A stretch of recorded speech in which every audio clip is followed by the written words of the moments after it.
Detective Daniel Crowe thought it was just another drive home through the cold streets of Vermont. But fate has a way of hiding miracles in the ordinary. At a lonely stop sign, he glanced left and froze. There, in the biting wind, sat a German shepherd. He didn't wander, didn't beg, didn't flinch.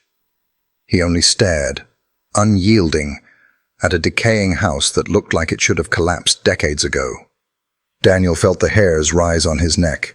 He had worked with K9S before, and he knew what focus looked like.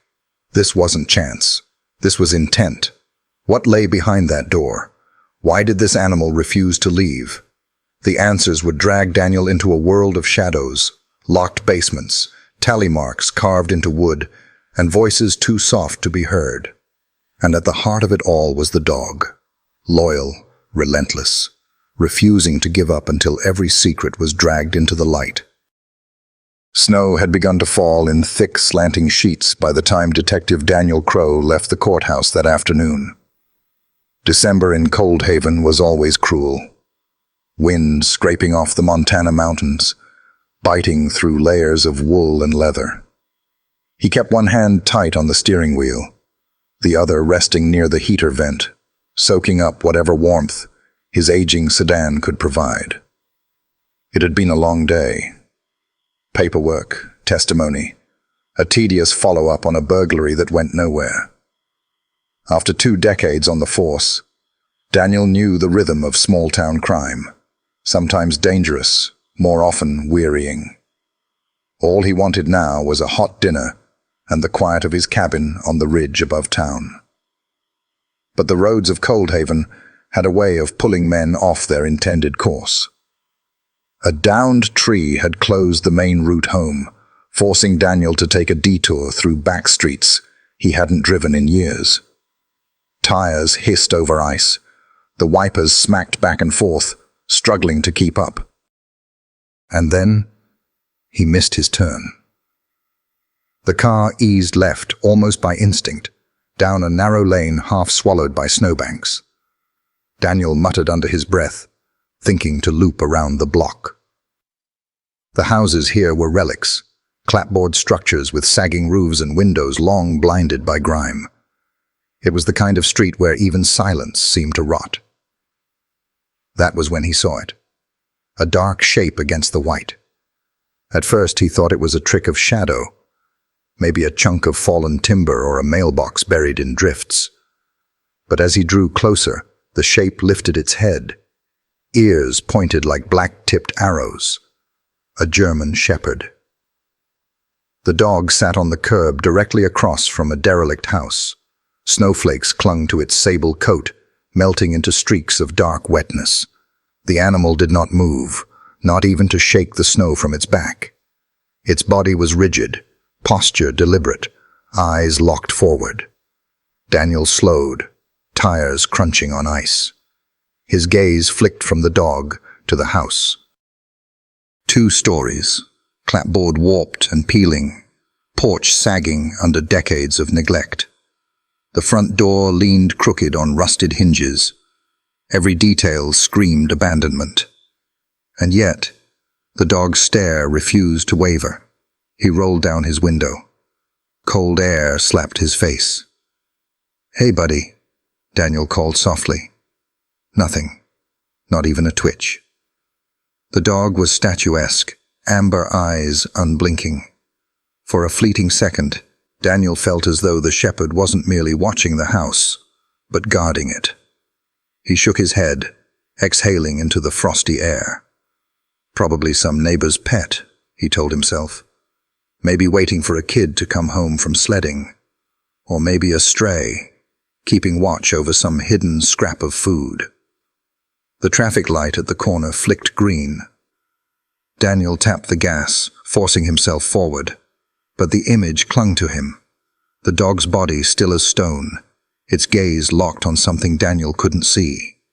3 blocks later, he realized he was still gripping the wheel too tightly. His knuckles pale, his heart beating faster than it should after a routine detour. He cursed under his breath. He'd seen plenty of dogs in his career, even worked beside a few canine units. This was no random mutt. That stare. It was focus, the kind he'd seen in trained animals scenting danger. The wind rattled through the car's seams. Daniel forced his shoulders to relax, but his mind betrayed him. Why there? Why that house? And why did it feel as though the dog had been waiting, not for an owner, but for him? By the time he pulled into his driveway that evening, the question still gnawed at him.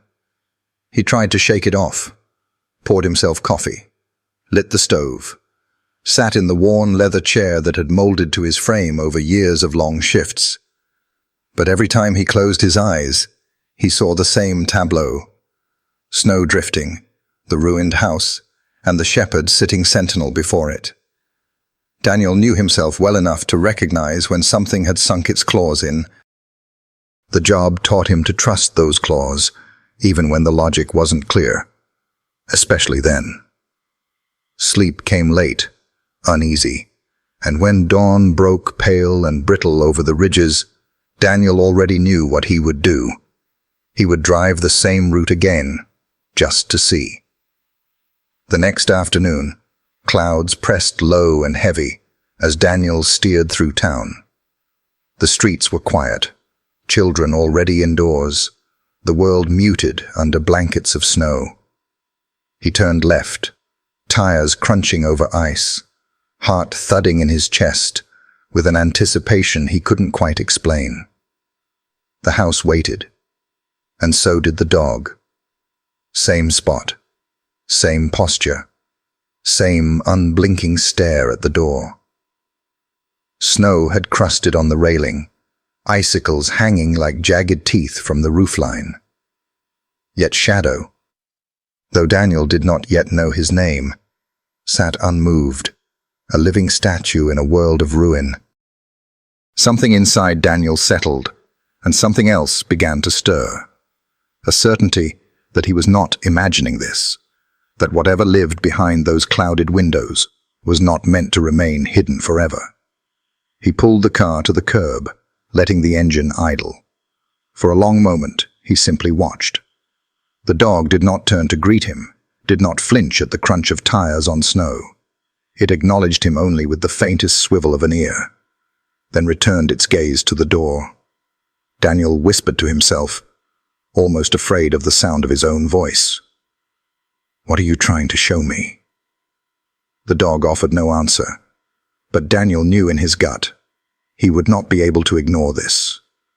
The rest of that night, Daniel Crow couldn't shake the image. He tried. He really did. He poured himself a glass of whiskey, sank into his worn leather chair, let the fire in the wood stove hiss and crackle, while snow whispered against the windows. But even with the warmth, even with the familiar weight of the glass in his hand, something restless gnawed at him. The picture kept returning, sharp as a blade. A German shepherd sitting sentinel in the snow, amber eyes locked on a ruined house. It was just a dog, he told himself again. Dogs linger, dogs watch. But deep down, he knew better. Daniel had spent a good portion of his career with canine partners. Early in his 20s, fresh from academy training, he'd been paired with a shepherd named Rocco, sharp, fearless, the kind of animal who could track a suspect through 3 miles of woods without losing stride. Daniel remembered how Rocco would stop dead in his tracks, body tense, ears forward when danger was near. That same stillness now echoed in the nameless shepherd he'd glimpsed on the curb. It wasn't loitering, it was focus. And that difference, subtle though it seemed, had saved lives before. He swirled the last of his drink, staring into the amber liquid as if it held answers. Why that house? Why now? The Miller property had a reputation in Coldhaven. Over the years, Daniel had heard it dismissed as an eyesore, joked about in diners and bars. Teenagers dared each other to spend the night inside, usually retreating after a few minutes, spooked by the silence or the settling groans of old timber. Some said squatters used it in the 90s. Others whispered about strange noises. But every time police were called, the place turned up empty. Still, Daniel's instincts whispered, and he had learned the hard way that instincts mattered. He rubbed his face with both hands, leaning back until the chair creaked under his weight. He thought of the children he had seen in past cases, lost hikers, runaways, kids tangled in custody battles, and he thought of how often the dogs had found them first. A canine's nose, a canine's stillness, had pointed him toward answers no human would have noticed. The fire popped, sending sparks up the flue. Outside, the wind moaned against the eaves, and in the sound, Daniel almost swore he heard the faint whine of the shepherd, carried through memory. The next morning, Daniel rose early. His coffee tasted bitter, his appetite gone. Driving into town for his shift, he found himself detouring. No real reason, just letting the wheel drift. His sedan hummed over frost-slicked roads until he reached that same street. There it was. The house loomed like a carcass against the pale sky, and in front of it sat the shepherd. Snow dusted its coat. Same position, same unyielding stare. Daniel slowed but didn't stop. His pulse thudded as he passed, a mix of dread and something stranger, curiosity sharpened by respect. By the time he reached the station, the image burned in him like a brand. Inside the precinct, warmth and chatter met him, phones ringing, officers trading jokes over paper cups of coffee. Sergeant Mayer waved him down with a folder. Daniel went through the motions, signatures, reports, a briefing on patrol assignments, but his mind kept drifting back. "Something on your mind, Crow?" Mayer asked finally, squinting at him. "Just a street I drove by last night," Daniel muttered. "The Miller place." That earned a chuckle from one of the rookies. "You saw the ghost?" "Not a ghost," Daniel said.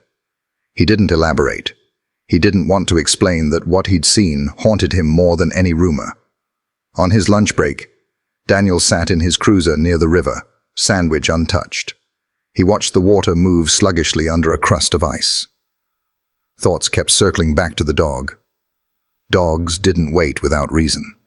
They didn't stare at doors for days unless something, or someone, was inside. He remembered one case from years ago.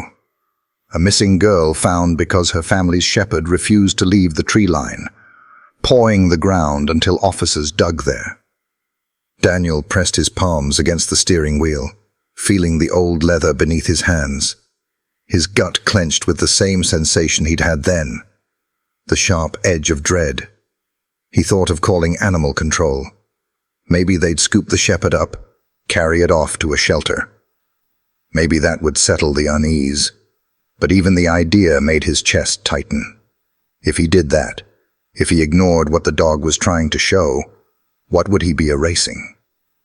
That night, the wind howled down from the mountains, shaking the shutters of Daniel's cabin. He sat at his kitchen table, reports spread before him but unread. He saw only the eyes of the shepherd, amber in the snow. He imagined what lay beyond that door. Silence, dust, or something worse. And he knew then he would not be able to let it go. Not until he had answers. Daniel Crow had lived through enough winters to know the signs of a storm. The storm he felt now wasn't in the sky, it was in his gut, and it had started the moment he turned left. Shadow, though he did not yet have a name, had chosen him as witness, and whether Daniel liked it or not, he was already drawn into whatever secret the dog refused to abandon. The following afternoon, Daniel Crow didn't bother pretending.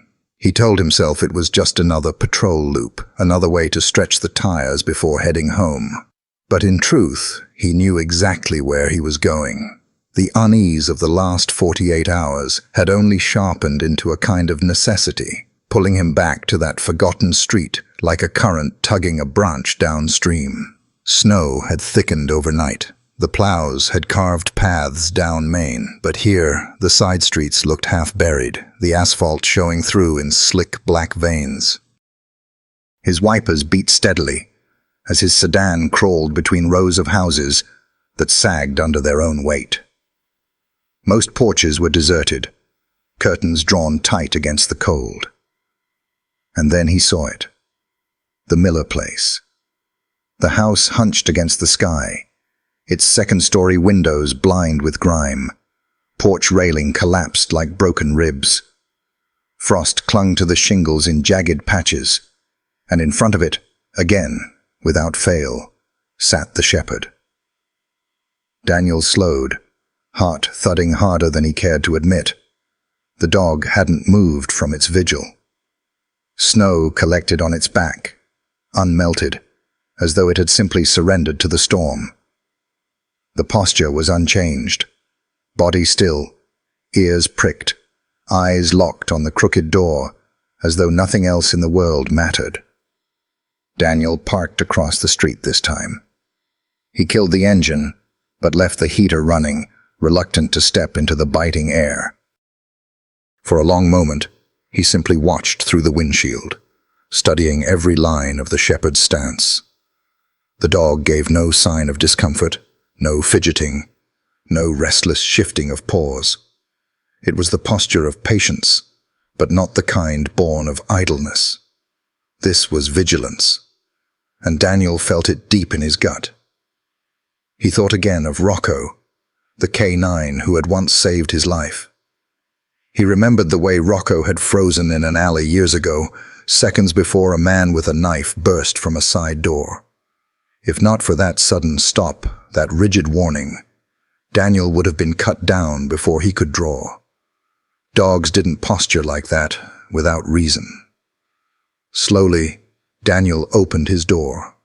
The cold slapped him immediately, sharp enough to sting his lungs. His boots crunched on ice as he crossed to the curb. "Hey," he said, voice low, unsure why he felt the need to whisper.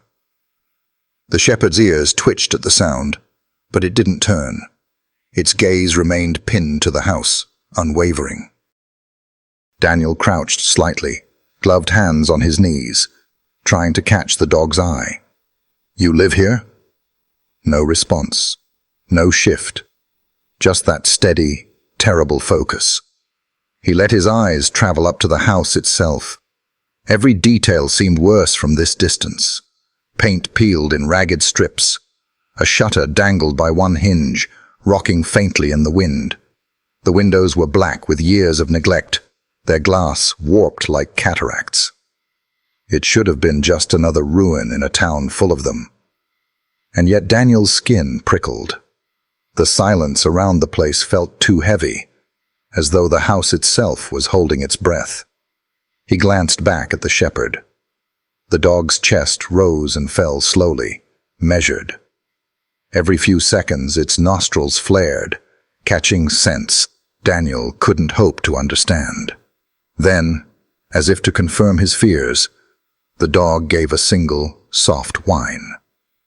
Not a bark, not a growl, just a note of quiet insistence. Daniel straightened, scanning the empty street. No pedestrians. No curtains twitching, just the wind sighing through brittle trees. "What are you seeing?" he murmured. The dog didn't answer, but it didn't need to. Daniel felt the weight of the moment settle in him. Something was inside that house, something the dog refused to walk away from. And if no one else in this town had dared to look, then it would fall to him. A ripple of dread moved through his chest, followed almost immediately by curiosity, sharp as a blade. That combination had driven his best cases and his worst mistakes. He lingered another few minutes, long enough for the cold to burn his cheeks and for doubt to creep in. Then, reluctantly, he returned to his car. The dog never glanced his way, never broke its vigil. Driving off, Daniel told himself he'd done enough for one day, but his eyes betrayed him. In the rearview mirror, he kept watching until the house disappeared around the corner. until all he could see was the shepherd's silhouette against the snow, carved into memory like stone. By the time he reached the precinct, he knew two things for certain. He would not be able to explain this to anyone without sounding like a fool. And he would be back again. The Miller place wasn't just an abandoned shell, and that shepherd wasn't just another stray. Daniel's instincts whispered the same truth over and over, louder with every mile. Something is hidden there, and it doesn't want to stay hidden forever. By the third evening, the storm had arrived. Montana storms never knocked politely. They tore across the valley with fists of ice and teeth of wind. That night, Cold Haven's streets vanished under a curtain of sleet, the kind that rattled on windows like thrown gravel and turned every step into a battle against the elements. Street lamps blurred behind sheets of frozen rain. The town hunkered down, doors bolted, curtains drawn, heaters groaning under the strain. And yet, when Daniel Crow turned his cruiser onto Oak Ridge Lane, the shepherd was still there. His headlights cut through the storm, beams scattering against falling ice. And in that sharp white light, the figure appeared again. Shadow, unmoving, planted in the snow like a sentinel carved from stone. Daniel pulled over, unable to stop himself. The wipers fought furiously, slashing the windshield into fragments of clarity. Through each fleeting glimpse, he saw the same thing. A dog soaked to the skin, fur slicked to his frame, amber eyes never straying from the sagging door of the Miller house. The sight made Daniel's chest tighten. The wind shrieked across the roof of the car, rocking it gently, but Shadow did not yield. His body trembled from the cold, breath pluming faintly in the darkness, yet he refused to move. Daniel muttered under his breath, almost ashamed of the emotion curling in his throat. God Almighty, what are you doing out here? He stepped out, the storm hitting him like a wall. Cold rain stung his face, needling under his collar despite his coat. Within seconds, his hair was plastered flat, his gloves already soaked. Across the street, Shadow turned his head slightly at the sound of the door slamming. His gaze met Daniel's, a brief glimmer of recognition before snapping back to the house. The dog's persistence was staggering. He wasn't simply watching. He was enduring. Every muscle trembled, but not with fear, only with the strain of holding position against weather that would drive most men inside. Daniel trudged closer, boots slipping on patches of ice. "You're going to freeze out here," he said, voice raised above the storm. He reached the curb, crouching down to the dog's level. Shadow's coat dripped steadily, each strand heavy with water. His eyes gleamed in the darkness, sharp and unwavering.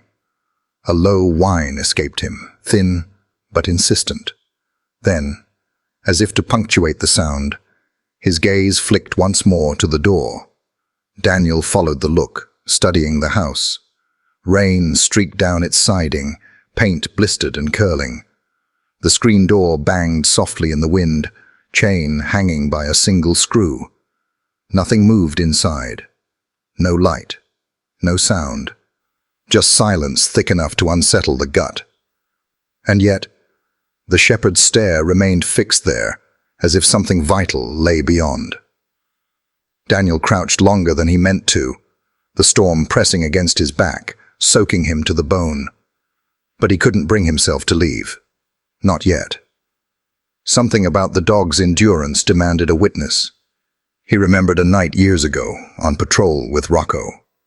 They had been tracking a fugitive across county lines when a storm, not unlike this one, descended.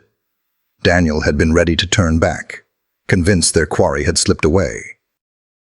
But Rocco hadn't moved, nose to the ground, body quivering with certainty. Hours later, they found the suspect hiding in a culvert. Daniel had learned then that a dog's persistence often meant more than a man's logic. Looking at Shadow now, he felt that same truth whispering through the storm. Minutes stretched. His knees ached from crouching. His coat clung heavy with water. At last, Daniel stood, teeth gritted against the cold. "All right, buddy," he muttered. "You've made your point." But even as he turned back toward his car, he felt the words hollow in his mouth. Shadow's point wasn't just persistence, it was a warning. As Daniel reached the driver's side door, he cast one final glance over his shoulder. Shadow was trembling violently now, but his posture remained rigid. He had chosen his post, and he would not abandon it. Daniel slid inside, slamming the door against the gale. His breath fogged the glass as he sat there, engine rumbling, heater blasting. And still, through the storm-streaked window, he could see the faint silhouette of the shepherd, unwavering against the torrent. Something shifted inside Daniel.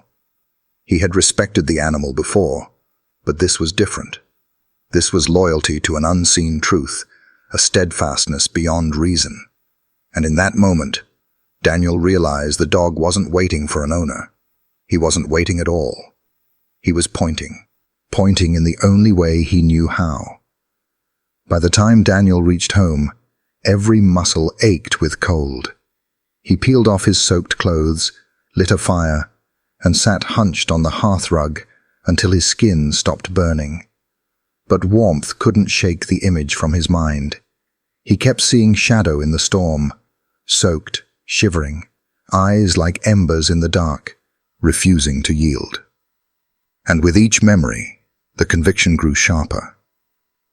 Whatever lay inside that house wasn't just coincidence. It wasn't just rumor. The shepherd's vigil wasn't madness. It was a message. Daniel knew then that respect alone wasn't enough. He owed the dog something more.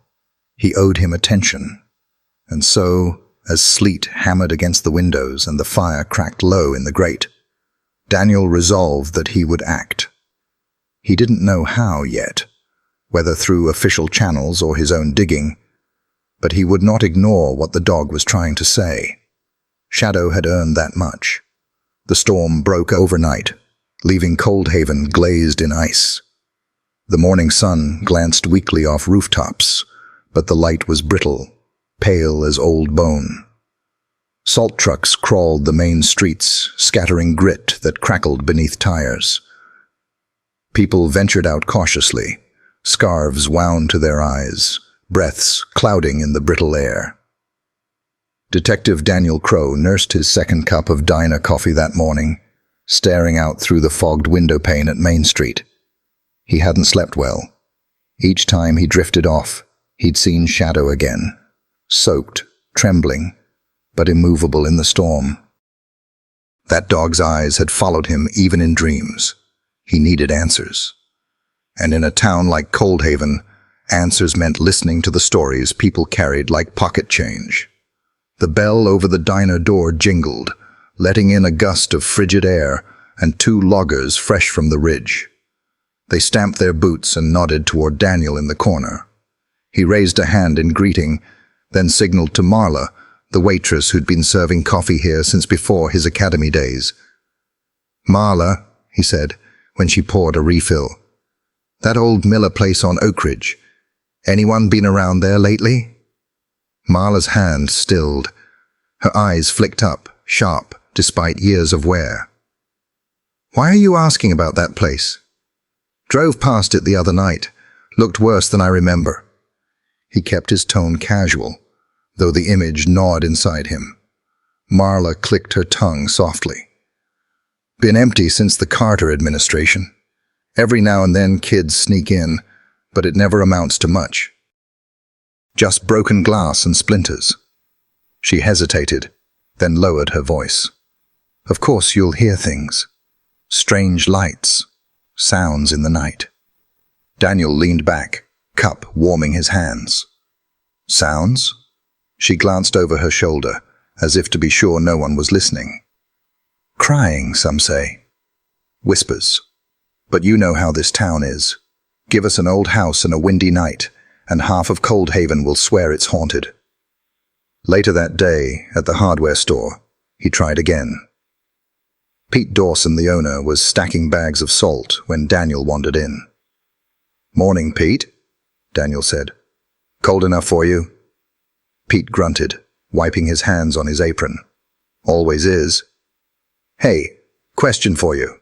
That Miller property down on Oak Ridge. Have you ever heard of it? Why is it just sitting there?" Pete's brow furrowed. "That dump? The bank owns it now, as far as I know. The last family left back in the 70s. No one's touched it since." He shifted, lowering his voice. "Kids say it's cursed. Place'll rot your bones if you stand in it too long." Daniel gave him a look. Pete shrugged. "I don't buy it. But I did hear from a hunter once. Claimed he saw a lantern light in the upstairs window. Middle of the night. Went to check, found nothing but dust." "Hunter drinking at the time?" Daniel asked. "Hell, aren't we all in this town?" Pete replied with a half-smile. Still, his eyes betrayed unease. The whispers trailed him everywhere. At the station, one of the younger officers, fresh out of academy, perked up when Daniel mentioned Oak Ridge. "You mean the Miller house?" the kid said, lowering his voice like the name itself carried weight. "My brother dared me to sleep there once. Lasted 15 minutes. Swore he heard footsteps upstairs, even though the boards are all warped. Said it sounded like kids running." Another officer snorted. "All he heard was rats." "Maybe," the rookie muttered, "but he doesn't go near it now." Daniel listened, silent. That evening, he stopped at the small grocery on his way home. 2 teenagers lingered by the register, jackets still frosted from the cold. They talked in the reckless tones of youth, just loud enough for Daniel to catch fragments. "Swear I heard it, like someone knocking on the walls." "Bull, you just freaked yourself out." "I'm telling you, Jake, I heard it." Daniel stepped closer, dropping a loaf of bread onto the counter. "Miller Place?" he asked lightly. Both boys froze. One shuffled his feet, eyes darting to the floor. The other tried for bravado. "Yeah, we went up there last week, just for a dare." "And?" Daniel prodded. The boy's throat worked as he swallowed. "I thought I saw someone in the window, upstairs. But when we got inside, it was just shadows." Daniel let the silence sit long enough for the boys to squirm, then paid for his groceries and left. Back in his cruiser, the sun dipping behind jagged pines, he sat with the engine idling, bread on the seat beside him. The whispers he'd collected threaded together like strands of the same cord. Strange sounds, strange lights, a house that repelled those who dared to enter. He didn't believe in curses. He believed in patterns. And when so many voices circled the same place, it meant something was being missed.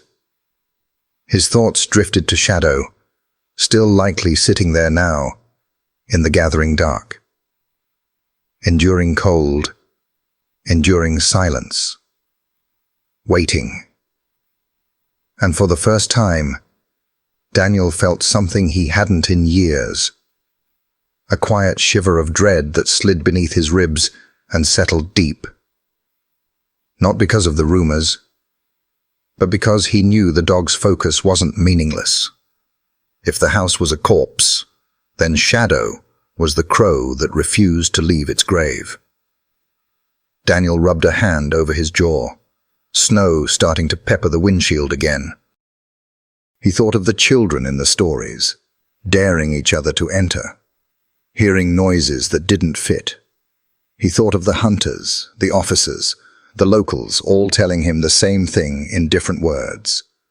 Something is wrong in that house.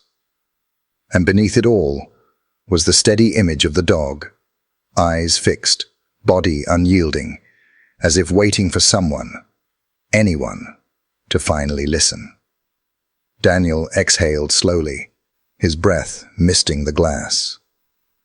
He wasn't sure what he believed yet, but the whispers had done their work. The Miller house wasn't just a ruin. It was a wound. And Shadow, faithful to some unseen truth, was refusing to let it heal over. By the time Friday night settled over Cold Haven, Daniel Crow felt like a man trapped between silence and a ticking clock. Every whisper about the Miller place, every glance at the shepherd still holding vigil in the snow, it all pressed against his chest like weight he couldn't shift. He had spent 20 years learning how to tell the difference between idle rumor and dangerous truth. Rumors faded. Dangerous truths repeated themselves, steady as a heartbeat, and this one was pounding louder every day. He sat alone at his desk in the precinct, the hum of the old fluorescent light overhead buzzing like a trapped fly. Papers spread in a mess before him, though his eyes hadn't scanned a line in the last hour. Instead, his gaze kept drifting to the frosted window, where beyond the parking lot, the town's streets fell silent under the winter dark. Somewhere out there, he knew, shadow was still planted at that ruined doorstep, a lone sentinel against the storm. Daniel rubbed his temples, sighing through clenched teeth. He couldn't shake the thought. If something is happening in there, every hour I hesitate is another hour too long. The door creaked, breaking the silence. Officer Elena Torres stepped in, a file tucked under one arm, her breath still faintly visible from the cold outside. She was younger than Daniel by nearly 15 years, but sharp-eyed, steady, one of the few he trusted to see past procedure when the job demanded it. "You're still here," she said, setting the file down. "Could say the same for you." "Yeah, well," she offered a faint smile. "Reports don't write themselves." Daniel leaned back, chair groaning. "You ever hear much about the Miller property?" Her brow lifted. "Oak Ridge Lane. Everyone's heard something. Half this town's folklore starts there." He nodded slowly, then told her what he'd seen. The dog, day after day, the storm, the unwavering stare. And finally, the way locals all whispered the same fragments, the same shadows, as if rehearsing lines in a play too old to remember.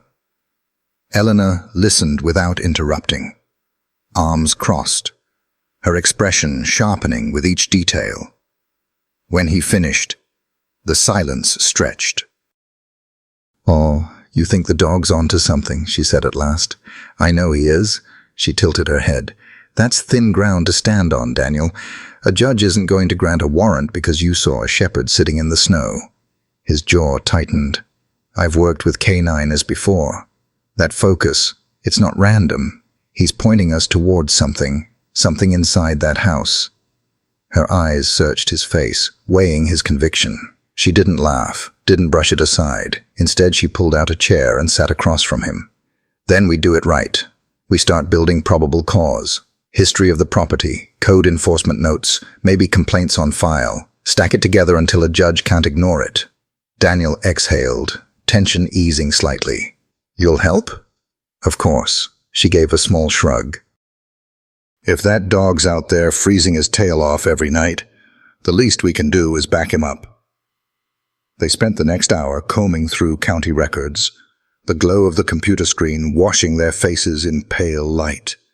Ownership history stretched like a knot, families gone, debts unpaid.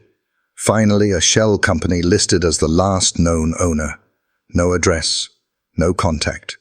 Building code violations stacked up year after year. Unsafe structure, unpaid taxes, complaints of trespassers. And still, nothing had been resolved. "Convenient," Elena muttered, scrolling through the data. "A property nobody really owns, nobody really wants to deal with.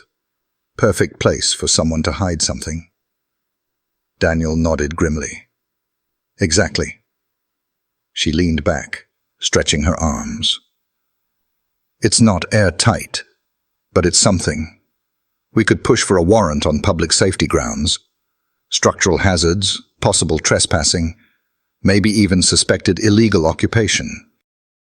We spin it right. A judge might sign. Daniel stared at the monitor, the lines of text blurring. His pulse drummed in his ears. Every fiber of him screamed that time was already slipping. "Eleanor," he said quietly, "what if we're too late?" She studied him, her eyes steady. "Then we're too late. But if we do nothing, we'll never know. And that's worse." The two of them began drafting paperwork, Daniel dictating the details while Elena typed. His words were sharper than he intended, urgency bleeding through every sentence. Repeated reports of suspicious noises, possible trespassing, unclear ownership, public health hazard, request for immediate search. The printer clattered as the request spilled out. Elena stacked the pages neatly, slid them into a folder, and tapped it against the desk. "I'll get this to the judge tomorrow morning." Daniel sat back, exhaling, though relief didn't come. His eyes drifted to the window again. The snow had started falling once more, fine as sifted flour under the streetlights. Somewhere in that storm, Shadow was still waiting. "Do you ever get the feeling," Daniel murmured, "that an animal can see something we can't? Like they're tuned to a frequency we lost somewhere along the way?" Elena followed his gaze to the dark glass. "Every time I look at a K9 work." Daniel nodded, jaw tightening. "Then I'm not crazy." "Not yet," she said with a faint smirk. But her eyes were serious. "We'll move on this. Don't lose sleep tonight." He almost laughed at that, as if sleep were possible. After she left, Daniel lingered in the empty office, the hum of the light above drilling into his skull. He imagined the dog again, steadfast in the snow, refusing to leave. He thought of the house, sagging but silent, and of all the whispers that danced around it. Something lay inside those walls. He could feel it now as surely as he could feel the cold in his bones. And as he signed the last page of the warrant request, he whispered aloud, as if Shadow were there to hear it, "Hold on, buddy. Just hold on a little longer." The warrant took longer than Daniel wanted. Too long. Judges in Coldhaven weren't in the habit of rushing paperwork for a house most of the town thought was just a ruin. The first request came back with a polite rejection. Insufficient cause. The second was sent back for clarification. Each delay felt like another hour bled away into silence. Another night Shadow endured alone in the snow. By the third morning, Daniel stood in the courthouse corridor with Elena at his side, their breath fogging faintly in the drafty hall. His jaw was tight, hands stuffed deep in his coat pockets. Elena clutched the folder with every supporting document they could scrape together. Tax delinquency, structural hazards, neighbor complaints, even a handful of vague reports about disturbances filed years back. When the clerk finally handed over the signed warrant, Daniel exhaled hard, almost a growl. Elena raised her brows. "Feels real now?" "Feels late," he muttered. They didn't wait. Within the hour, their cruiser crunched down Oak Ridge Lane, tires cutting tracks into fresh snow. The air was knife-sharp, the kind that bit skin raw. And there he was, Shadow.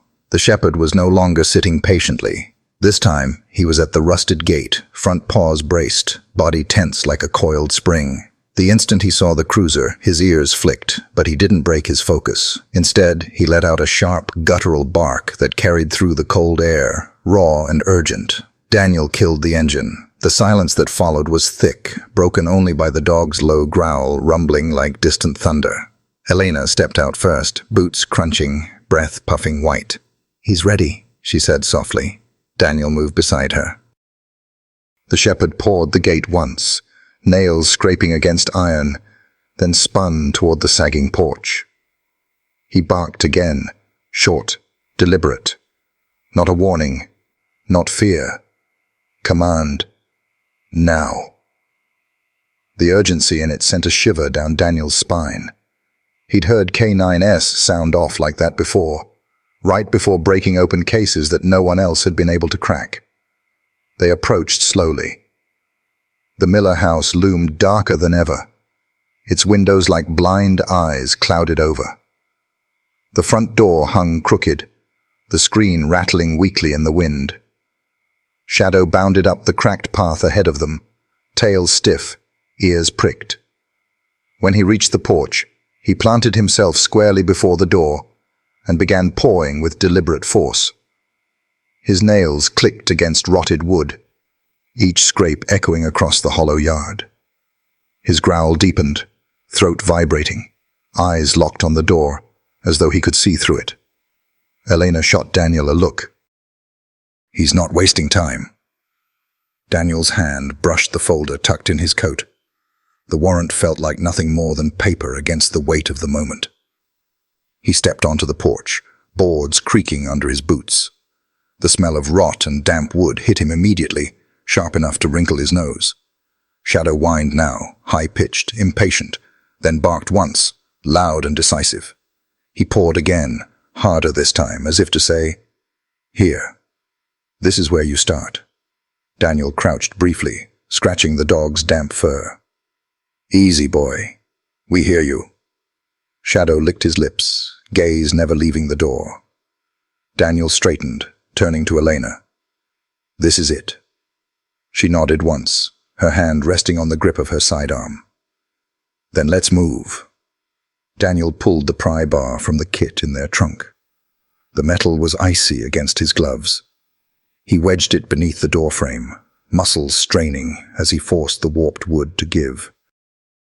The lock groaned, resisted, then snapped with a sharp crack that echoed down the empty street. The door creaked inward, stale air spilling out. It was the kind of air that carried years of stillness.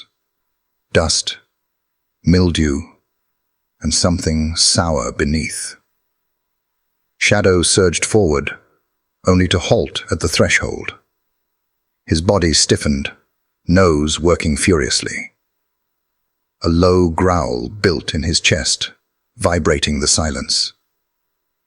He glanced back at Daniel, ears pinned, then looked forward again, as if to say, "Follow me. Bup, be ready." Daniel's pulse quickened. His training told him to clear the scene methodically, step by step, but his gut told him the dog was already ahead of him, leading them to the truth. "Elena," he murmured, "we go slow. Let him lead." She nodded, flashlight in hand. Together, they stepped inside. The living room unfolded before them, bare except for peeling wallpaper and a broken chair slumped in a corner. The floorboards moaned under their weight. Dust floated in the shafts of light, slicing through broken shutters. It should have been empty, harmless. But the silence was wrong, too heavy, too thick. Shadow padded forward, nose low, tail rigid. His nails clicked softly, each sound loud in the stillness. He didn't sniff randomly like a stray searching scraps. He moved with purpose, weaving through the gloom until he reached the hallway. There, he stopped dead, body quivering with focus. Daniel's throat tightened. He glanced at Elena. "You feel that?" She didn't answer, but the look in her eyes said enough. Shadow pawed the floor once, then lifted his head toward what looked like a narrow closet at the end of the hall. His growl deepened, reverberating off the cracked plaster walls. Daniel's grip tightened on the pry bar. Whatever waited in this house, they had just crossed the threshold, and there was no turning back. The door swung wider with a long, aching groan, as if the house itself resented the intrusion. Daniel Crow stepped across the threshold first, boots sinking slightly into warped floorboards that sagged beneath his weight. The air hit him immediately, thick, stagnant, and sharp with the stench of mildew. It clung to his throat, made him want to cough, though he forced himself to be silent. His flashlight beam cut through the dark, trembling faintly in his gloved hand. The light swept over wallpaper peeling in jagged curls, patterns of faded roses eaten by mold. Patches of plaster sagged from the ceiling like diseased skin. The room was empty, yet the silence pressed in like something alive. Behind him, Elena entered, the scrape of her boots careful and measured. Her own light darted across the room, pausing on every corner, every shadow.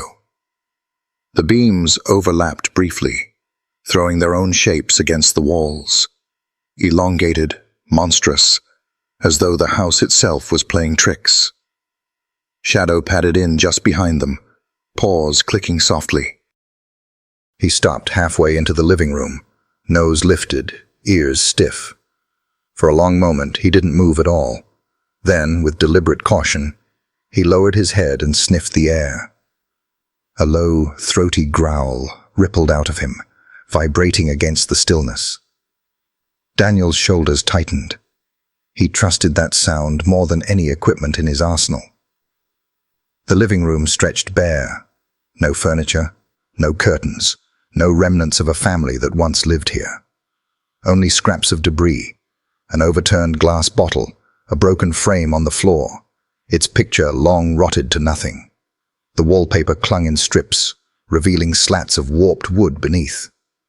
Daniel stepped forward, his light scanning each corner, every crack in the floorboards. He heard water dripping faintly, though there were no pipes above. Each creak beneath his boots echoed far too loud, bouncing off walls as though the house was hollow. Elena muttered under her breath, "Feels wrong in here." "Because it is," Daniel replied softly. He swept his beam upward. Cobwebs sagged heavy from the ceiling, thick with dust, unmoved by drafts. That stillness, the kind untouched for years, should have reassured him.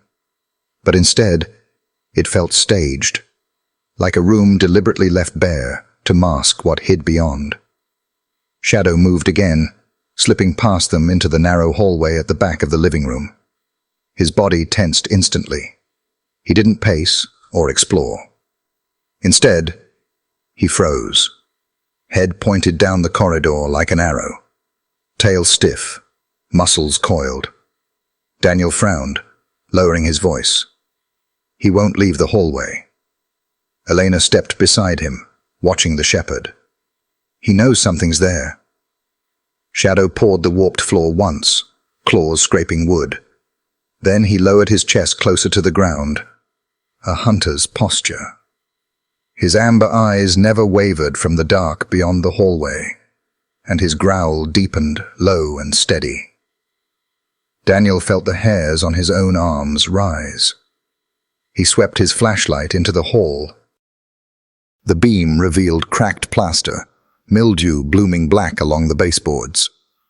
The walls narrowed unnaturally, claustrophobic, forcing the ceiling lower, as though funneling them towards something hidden. No movement, no sound, only silence that felt too thick to be natural. Daniel drew a slow breath, the taste of mold heavy in his mouth. "We clear it one step at a time." Elena nodded, her own light steady, though her jaw was tight. Together, they advanced.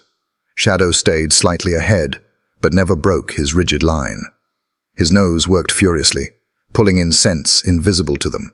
Each time he stopped, he pressed close to the floorboards, growled low, then stared deeper into the dark, as though daring it to move.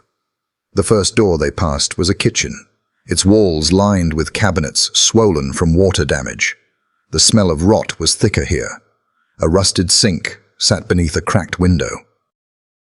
On the counter lay the remnants of glass jars, their labels faded, contents congealed into something black. Elena wrinkled her nose. "The place hasn't been touched in decades." Daniel didn't answer. His light moved slowly, careful not to miss anything. But the silence in the house seemed to smother even their words, swallowing them before they could echo. Back in the hallway, Shadow remained rooted. His chest rose and fell with deliberate breaths, the fur along his spine prickling. He gave another growl, sharper this time, then pawed at the cracked floor near the end of the hall. His claws scraped wood with a sound that felt like warning. Daniel crouched briefly, hand brushing the boards. They felt damp, though the rest of the floor had been dry. He tapped it lightly. The echo was faint, hollow. Elena crouched too, shining her beam along the seams. "That's not normal." Daniel's voice was low, tight. "No, it's not." They both rose, their beams overlapping again at the end of the hall. A single door waited there, narrow and plain, its knob tarnished with rust. It looked like a closet, the kind that might hold cleaning supplies. But the air seeping from its frame was colder, heavier. Shadow growled again, this time pacing once, then stopping dead before the door. His gaze locked, tail rigid. Every ounce of his body language screamed focus. Daniel's throat went dry. He had felt tension before. Drug raids, standoffs, suspects with nothing to lose. But this was different. This was dread without explanation. He glanced at Elena. Her face was pale in the beam of her flashlight, but her jaw was set. She gave a small nod. Daniel turned back to Shadow. "We hear you, boy," he murmured. The shepherd lowered his head, growl vibrating the boards beneath his paws. His body trembled, not from fear, but from intensity, like a taut wire stretched to breaking. Daniel raised the pry bar in his hand. His pulse hammered in his ears, echoing the silence that pressed like a weight around them. And with that, they stood before the locked door, the house holding its breath. Whatever lay beyond, the dog already knew. Shadow's body went rigid before the narrow door, every muscle locked tight. His nails scraped at the wood in sharp bursts, each strike deliberate, not frantic. Scratch. Pause. Scratch. Growl. His amber eyes flicked toward Daniel, then snapped back to the door, as if to say, "This is it. Don't waste time." Daniel's breath misted in the cold air. He placed a hand on the knob, twisting. It didn't budge. Rust crunched under his grip. Locked. The house around them creaked softly, timber shifting in the winter air. But the silence that followed felt intentional, like something waiting. Elena's flashlight beam trembled over the doorframe. "It's just a closet," she said, though her voice was thin, her words more a shield than a belief. Daniel shook his head slowly. "No, not just a closet. Look at him." Shadow pawed harder, claws clattering like steel on stone. His growl deepened, low and primal, reverberating through the floorboards. Daniel stepped back, pulling the pry bar from where it hung at his belt. He planted it against the seam of the frame. "Get ready," he muttered. Elena drew her weapon, not pointing it yet, but holding it close. Her eyes never left the door. Daniel leaned his weight into the bar. The old wood groaned, splintering at the edges. Rusted nails screamed as they tore free. The sound echoed down the hall, louder than it should have been, as if the house itself objected. With a final wrench, the door gave. It swung inward with a jolt that carried dust into the air, choking, bitter. Behind it, no shelves, no coats, only a narrow staircase vanishing into blackness. Cold air rose immediately, spilling from the gap like a breath from a crypt. It hit Daniel's skin with the sting of damp stone. He fought the urge to step back. His flashlight beam cut into the void, but the stairs seemed to swallow the light whole. The staircase was cramped, built of uneven planks, edges gnawed by rot. The walls were raw wood, stained with moisture, slick in places where water had seeped. A trickle of sound reached them. Drip, drip, drip. Slow and steady, as though the earth itself was weeping below. Elena whispered," Daniel tightened his grip on the light. "Not a closet." Shadow didn't hesitate. He nosed forward, paws on the first step. His tail was stiff, ears pricked, every line of his body vibrating with focus. Daniel put a hand out instinctively. "Easy, boy." The shepherd paused, looking back once, then down again. His body was trembling, but not from fear, from intensity, from certainty. Daniel crouched, running his gloved hand along the edge of the stair. The wood was damp, cold enough to numb his fingertips. He could feel air moving from below, colder, heavier than the rooms above, thick with something metallic that made his throat tighten. He rose slowly, eyes flicking to Elena. "This isn't supposed to be here." Her face was pale in the flashlight glow. No building plans ever showed a basement, just a crawl space. Then someone built this without anyone knowing. They both stood still for a moment, the house creaking faintly above them, the open door breathing its cold into the hall. Shadow whined once, sharp, then took a step downward, nails clicking on the first board. Daniel's pulse jumped. He followed immediately, boots sinking into wood that bowed beneath his weight. Each step groaned like a warning, threatening to snap. Elena came close behind, her light sweeping over the walls, over the rough planks that narrowed the space into a throat of darkness. The deeper they went, the colder it grew. The air pressed damp against their faces, carrying the smell of mildew and something else. Something iron-rich, metallic.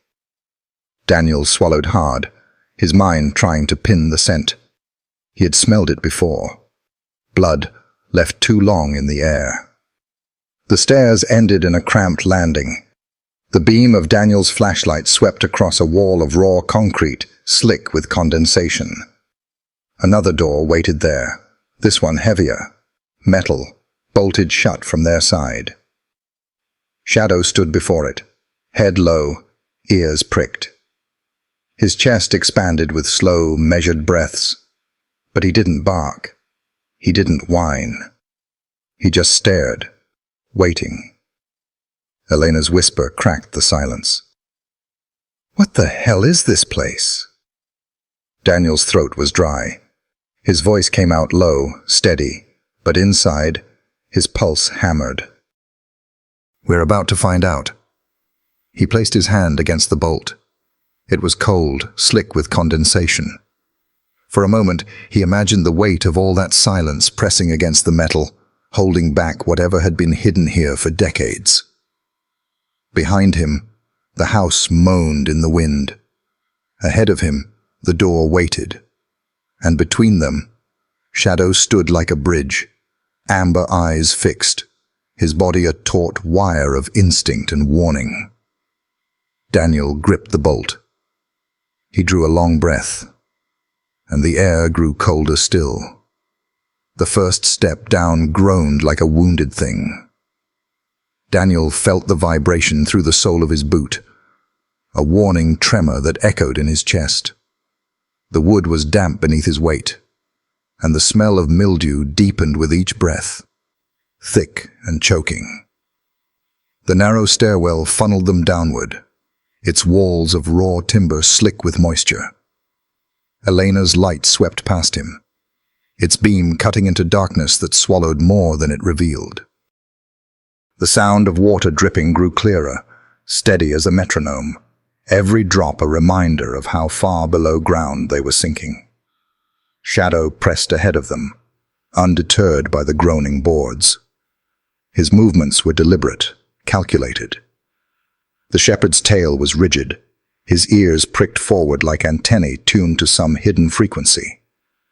He paused once, nose high, nostrils flaring, then continued down, nails clicking softly against the steps. Daniel followed, his pulse tight in his throat. He had been in basements before, drug dens, flop houses, rat nests where men hid from their own lives. But never one like this. This wasn't a place where people lived. This was a place where something was buried. The stairs ended with abrupt finality. Daniel stepped down onto cold concrete slick with condensation. His boots slid slightly, forcing him to brace against the wall. The air here was different. Thicker, heavier, almost tangible against his skin. He drew a long breath and regretted it instantly. The metallic tang was stronger now, woven into the mildew like a hidden thread. Blood. Old, stale, but still there. The flashlight beam swept left, catching the glint of rust. A set of shelves leaned against the wall, their metal frame warped and eaten by time. Cans sat on them in crooked rows, their labels curled to illegibility, their surfaces coated in orange corrosion. Some had burst, contents spilling into black stains that streaked the wall behind. Pipes ran overhead, dripping steadily. Water splashed onto the floor in shallow pools, spreading thin reflections that distorted under the flashlight. Each drop echoed in the cavernous quiet, amplifying the sense of emptiness, of abandonment. But it wasn't empty. Daniel could feel it. He glanced at Elena. Her jaw was tight, her shoulders hunched, every line of her body telling him she felt it too. Shadow moved deeper, unhurried, but precise. His nails clicked against the floor, steady, sharp. He paused at one point, sniffing along a patch of wall, then lifted his head toward the far end of the basement. His body stiffened, muscles coiled like a spring, tail held straight as a rod. Daniel swept his light in that direction. The beam caught the edges of another doorway, low, narrow, reinforced with metal bands across rotted wood. The surface was marred with scratches, uneven and jagged, as though someone had raked something sharp against it again and again. Elena whispered, "That's no storage room." Her voice barely carried, yet the silence devoured it instantly. Daniel felt the knot in his stomach pull tighter. He remembered all the whispers from town, the lights in the windows, the footsteps children swore they'd heard, the crying some said drifted out on windy nights. He had dismissed them as folklore. Now, standing here in this concrete tomb, he wasn't so sure. They moved carefully, sweeping their beams across the walls as they advanced. More rusted shelves, broken tools scattered on the floor. A paint can split open, its contents hardened into a dark crust. Nothing that should have mattered.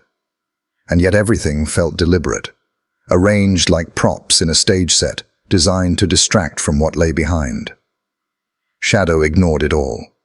He didn't sniff the tools, didn't pause at the shelves. His eyes never left the door at the far end. He lowered his chest as he neared, ears pinned forward, body trembling with focus. His growl rose again, steady, controlled, vibrating against the walls like a low hum of electricity. Daniel crouched briefly, brushing his fingers against the floor where the shepherd had stopped. Fine grooves scratched into the concrete caught under his glove. Not random, not wear from time. Marks made by something, or someone, trying to claw their way free. He swallowed hard, rising slowly. "Elena," he said, voice tight. "We're not the first ones down here." Her light froze on the door, her face pale but resolute. "Then we damn well better be the last." The drip of water echoed louder now, steady as a heartbeat. Daniel approached the door, flashlight steady in one hand, pry bar in the other. The wood was warped, dark with moisture, but the iron bands were newer, reinforced. Someone had wanted this sealed. He laid his hand against the surface.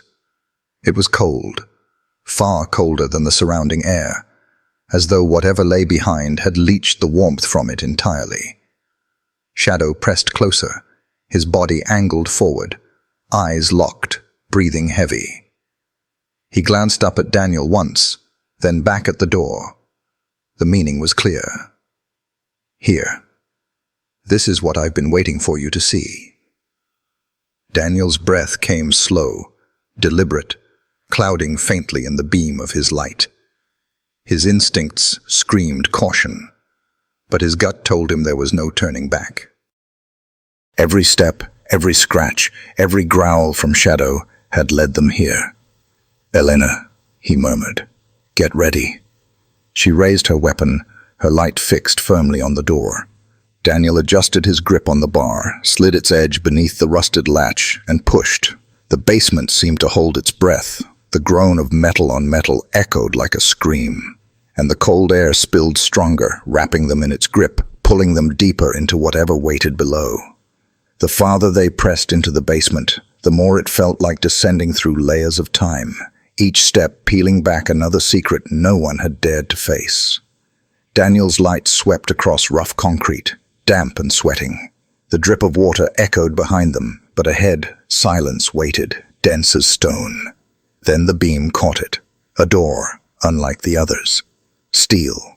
It loomed at the far end of the chamber, bolted tight, the metal surface stained with rust that spidered out like veins. The frame around it was crude, as if forced into place long after the rest of the basement had been built. Bolts jutted from its edges, thick and uneven, holding it shut against whatever lay beyond. Elena stopped short, her breath fogging in the icy air. "That's not a cellar door," she whispered. "No," Daniel said, voice low. "That's a barrier." Shadow padded forward, tail stiff, muscles quivering. He didn't bark. He didn't whine. He simply stood before the steel slab, head tilted slightly, nose pressed close to the seam. His ears pricked, his body vibrating with a tension Daniel recognized. Readiness, certainty. The shepherd pawed once at the concrete floor, claws scraping sparks against grit, then froze again, eyes locked on the steel.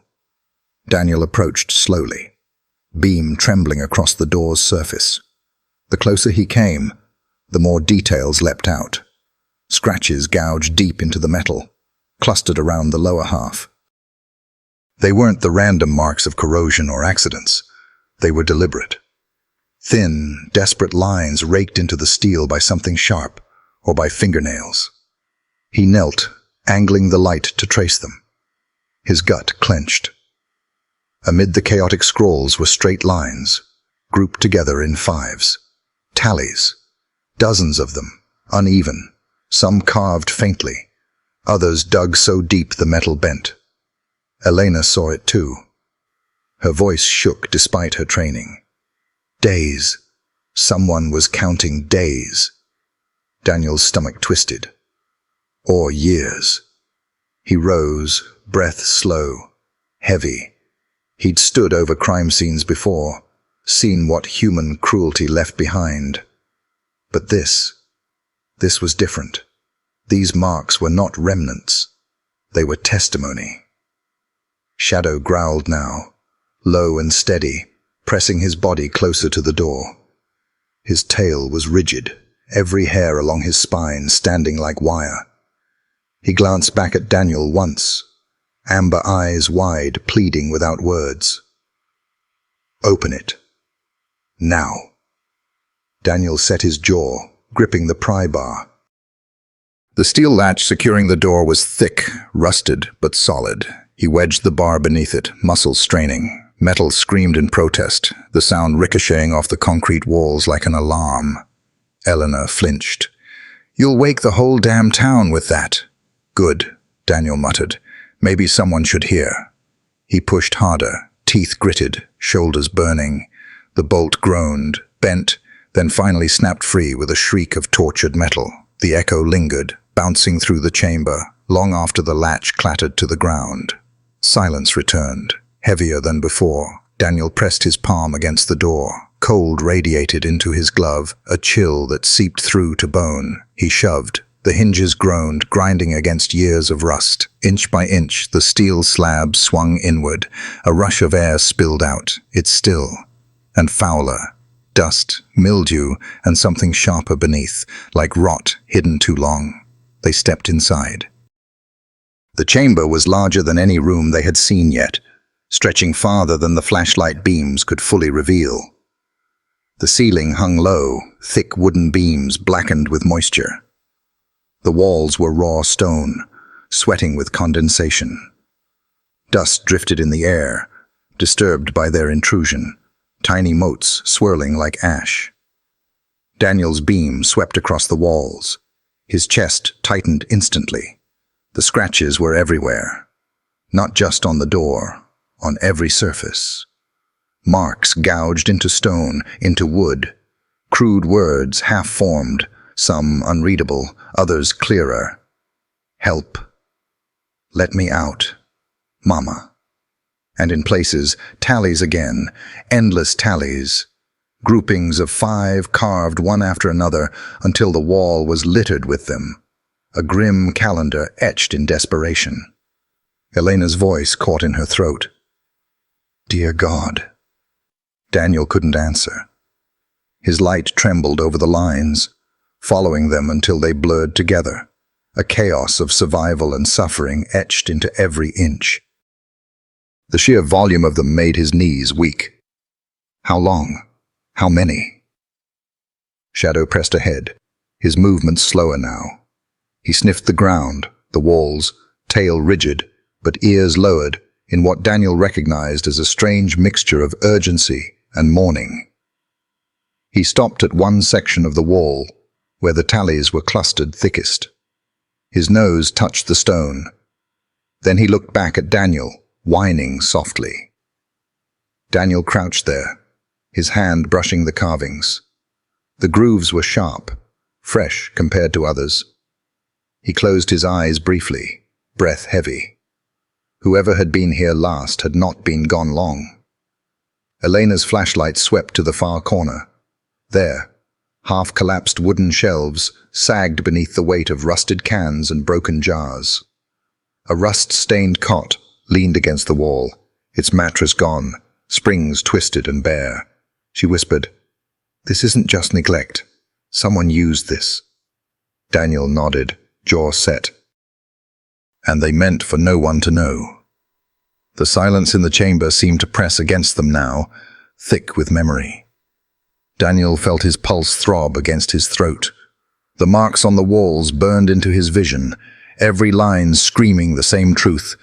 This was not a haunted house. It was a prison. Shadow pawed the ground once more, a sharp scrape against concrete. His growl returned, deeper, vibrating through the chamber. He moved toward the far side of the room, where darkness pooled thicker, where the air seemed to shift with hidden weight. Daniel's beam followed, catching what looked like another seam in the wall. Another door, concealed beneath plywood, and nailed sloppily into place. The shepherd barked once, sharp, urgent, the sound exploding in the heavy air. Daniel's breath caught. "He's not done yet." Elena tightened her grip on her weapon. Her voice was barely audible. "Then neither are we." The plywood panel at the far end of the chamber looked almost like an afterthought. Warped sheets hammered clumsily over stone, seams gaping where nails had split the edges. But Shadow didn't see clutter. He saw truth. The shepherd's growl rumbled low and insistent, vibrating against the silence. He pawed at the boards once, claws leaving pale streaks, then sat back on his haunches. His amber eyes cut to Daniel, demanding action. Daniel tightened his grip on the pry bar. His pulse thundered in his ears, every instinct screaming that whatever lay behind was worse than what they had already seen. He wedged the bar beneath the panel's edge and leaned in. The wood cracked with a sharp report. Dust rained down. Elena's light swept nervously over the chamber walls. "Careful," she whispered. "That whole frame looks like it could collapse." "Then let it," Daniel muttered through clenched teeth. "If something's hidden here, I'm not leaving it buried." Another wrench. The panel split down the middle, splinters flying. Shadow surged forward, nose pressed close to the widening seam, a whine tearing from his throat. Daniel shoved harder. With a groan, the plywood tore free, clattering to the concrete floor. The hollow behind exhaled warm, stale air that stank of sweat and damp fabric. And then In the beam of his flashlight, he saw them. Eyes. Wide, dark, and terrified. Daniel froze. His breath caught mid-throat. For a heartbeat, the whole world narrowed to that single reflection. Two eyes, staring out of the dark. Shadow whined softly, his body dropping low, tail still, as if trying to make himself small, unthreatening. His ears flicked forward, his gaze locked on the figure in the recess. Daniel lowered his flashlight slightly, softening the glare. "It's okay," he murmured, voice steady, though his hands trembled. "We're not here to hurt you." A small figure shifted inside the cavity.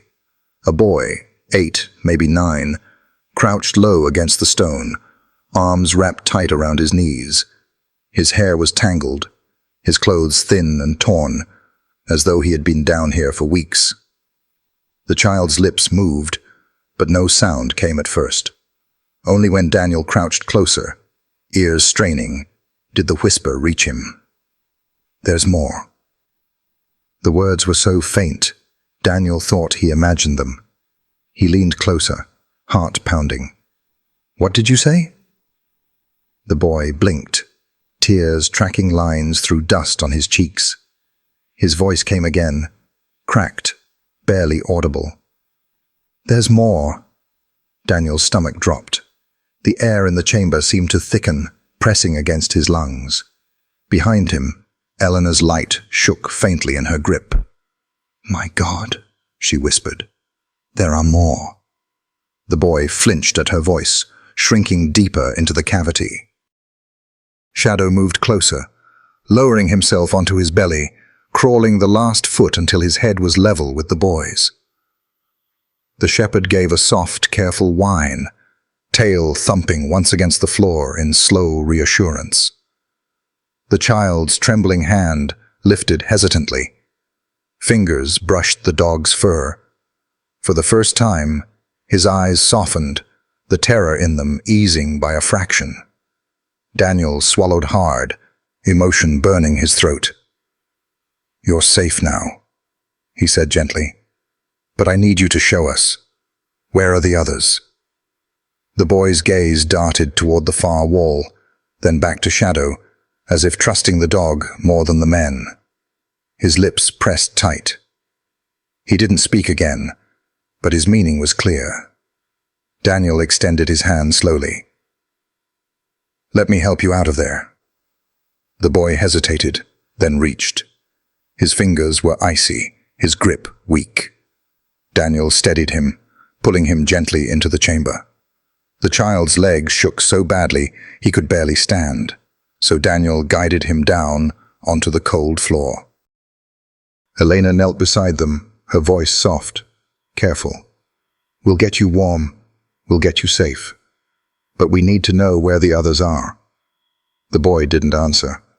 He only pressed his face into Shadow's fur, clinging like a drowning swimmer to driftwood. Daniel met Elena's eyes over the boy's head. Neither of them spoke. They didn't need to. The real horror had just sharpened into focus. This chamber wasn't the secret. It was only the beginning. The silence deepened. Daniel's flashlight beam swept again across the stone walls, lingering on the tallies carved deep. He thought of the small hand that might have scratched some of those lines, counting endless days in the dark. He thought of other small hands doing the same, unseen, still trapped somewhere deeper. His jaw tightened. He turned back to the boy. "Listen to me. You were brave to wait here, but we're not leaving until we find everyone." The boy's lips parted. His voice cracked, ragged and thin. "Don't leave them." Daniel's chest clenched. He smoothed a hand across the boy's hair. "We won't. I promise." Shadow gave another soft whine, pressing closer, as if sealing that vow. Elena rose slowly, sweeping her light toward the far side of the chamber, where the stone wall looked uneven, patched with timber. She exhaled sharply. There's another passage. Daniel's pulse quickened. The boy's right. He helped the child to his feet, then guided him gently toward a clearer corner of the chamber. Stay here with Shadow, he said softly, though Shadow showed no intention of leaving the boy's side anyway. As the boy crouched again, his small hand still buried in the shepherd's fur, Daniel and Eleanor stepped toward the patched wall. The air was warmer here, faintly humid, carrying the faintest tremor of movement beyond. Daniel's gut twisted. Somewhere behind that barrier, more children waited. And the thought that they had been waiting this long, that they were still breathing in this foul air while the world above went about its quiet days, hit him harder than any case in his career. He gripped the pry bar tighter. "Elena," he said, voice low. "We keep going." Her flashlight beam steadied. All the way. Behind them, the boy whispered again, his voice raw but certain. And Daniel knew with a cold certainty that the true nightmare of the Miller house had only just begun. The sound of nails pulling free cracked like gunshots as Daniel pried loose the last timber. A hollow sigh of air spilled out, damp, sour, sharper than mildew. Sweat, breath. Life is hidden too long. Shadow surged forward, nose working, tail rigid. He didn't wait for a command. He knew. Daniel steadied his flashlight, beam cutting through the narrow gap. At first, only dust and wood grain. Then the light widened, spilling into a chamber, and he saw them. Small shapes, huddled together in the dark. 11, by his first count. Faces pale, eyes wide, reflecting like glass marbles. Children. They froze, as if punishment was coming, not rescue. Thin blankets clung to their bodies. Some clutched broken toys, a one-eared rabbit, a cracked puzzle box. Others clutched only each other. The room was little more than a carved cavity, lined with rough boards. A bulb hung useless from the ceiling, its cord frayed. The air was heavy with fear. For a heartbeat, no one moved. Then Shadow broke the silence. He padded forward slowly, lowering his head until his chest brushed the boards. His tail swayed once. He gave a soft whine, small, coaxing.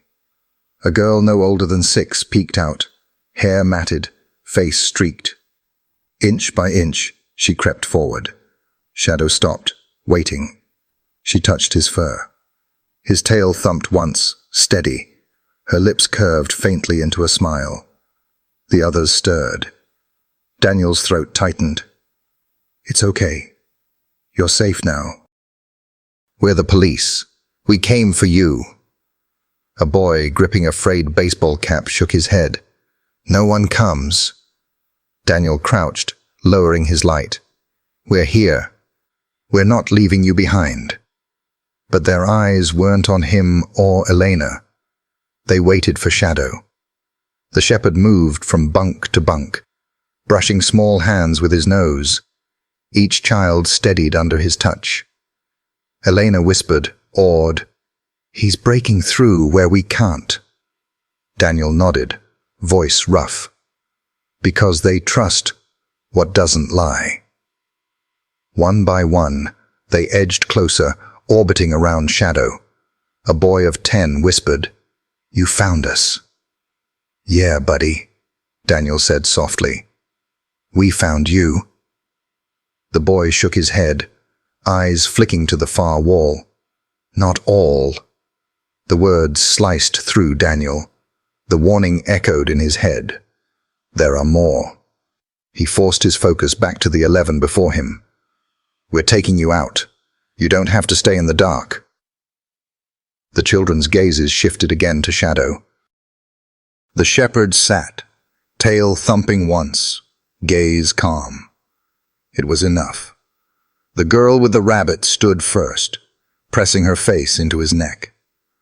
Slowly, the others followed, drawn not by badges but by the dog's patience. Daniel swept his light around. Bunks carved from timber, mattresses stuffed with mold-stained straw, scratch marks gouged into posts where small fingers had clawed, tallies carved into the walls, and one word, etched deeper than the rest: tomorrow. His chest ached. They had been waiting for a tomorrow that never came. Shadow licked the nearest child's hand. She giggled softly, the sound shattering the silence like sunlight through storm clouds. The others smiled faintly. Proof the dark hadn't won completely. Daniel's light caught more details: a toy truck missing a wheel, a stuffed bear with one eye dangling. Beside it, tallies crammed into the wood, hundreds stacked until they became ridges. Each line, a day stolen. Eleanor pulled a backpack from beneath a bunk. And inside, doodled notebook scraps, a sweater too small. She handed it to a little girl who pressed it to her face, as if scenting the past. Eleanor's voice broke. This belonged to someone younger. On another wall, crude arithmetic and shaky letters spelled names. Anna, Tom, Mai. Daniel's stomach turned. This wasn't chaos. It was control. A system. He whispered bitterly. They weren't just hidden. They were managed. Shadow sniffed a stained pillow, then looked at Daniel, eyes questioning. Daniel stroked his neck.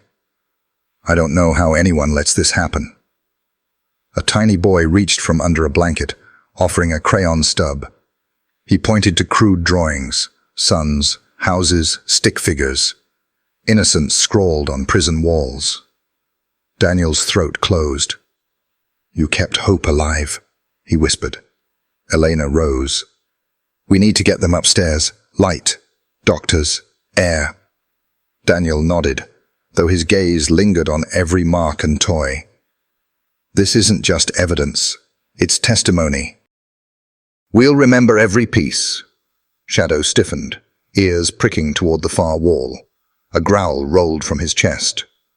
Daniel followed his gaze, a seam where boards didn't align. Another passage. There are more, Daniel murmured. Before he could act, a sound ripped through the chamber.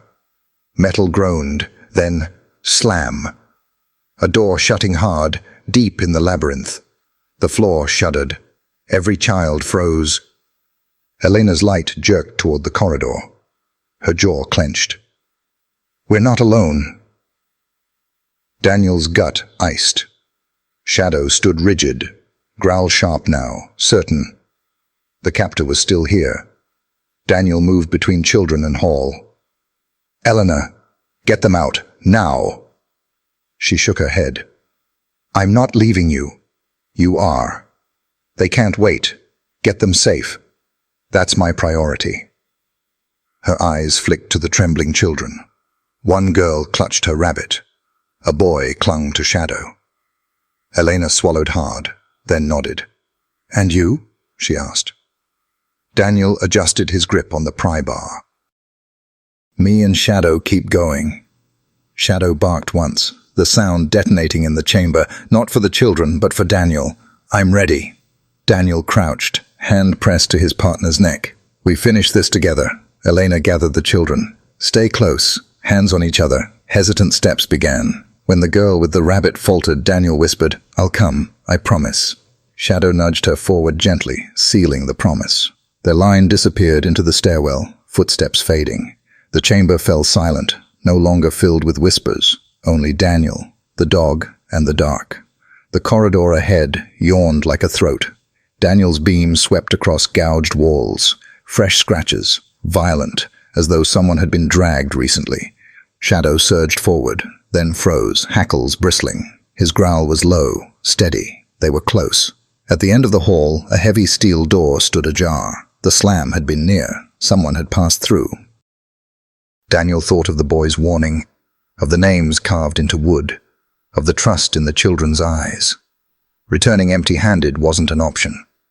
His breath shook once, then steadied. Forward.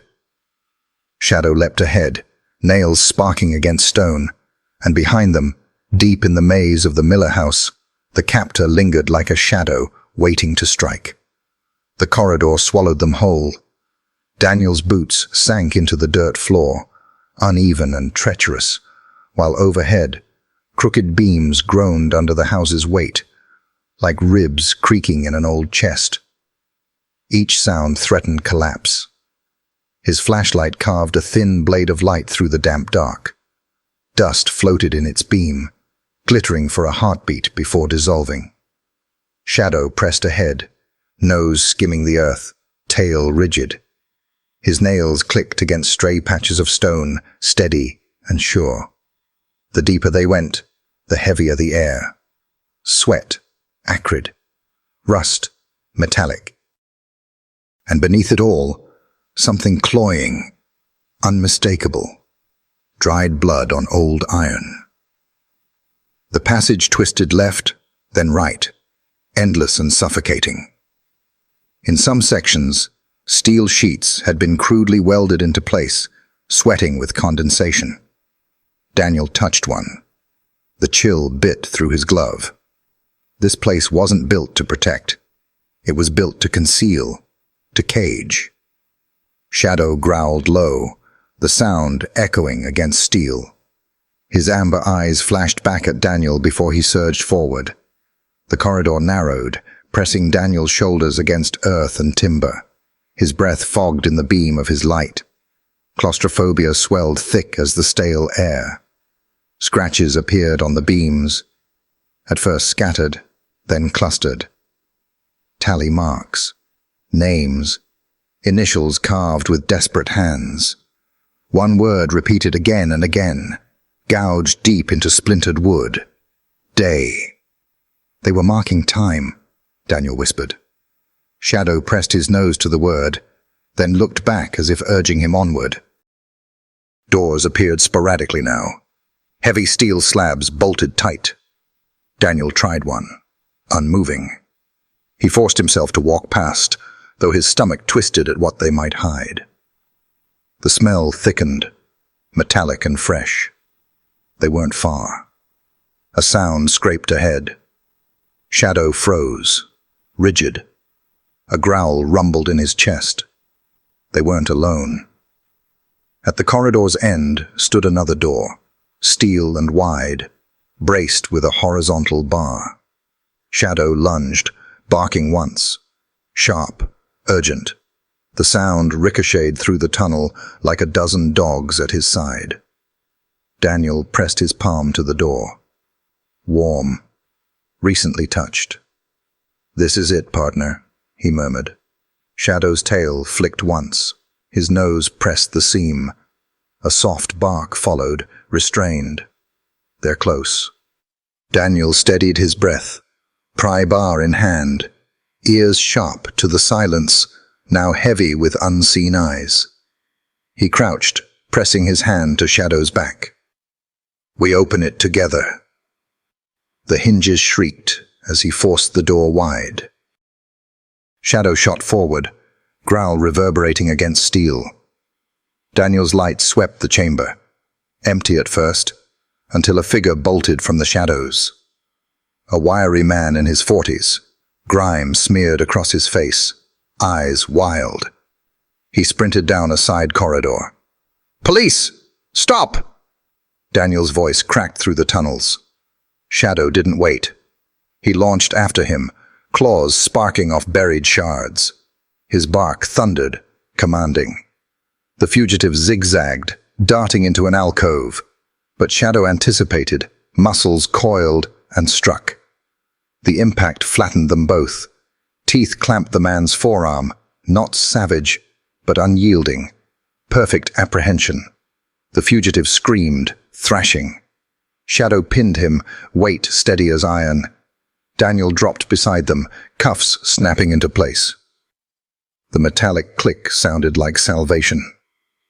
"Get him off," the man howled, eyes wild. You don't know what you're doing." Daniel's voice cut sharp. "I know enough. I know the kids." The man froze, then spat.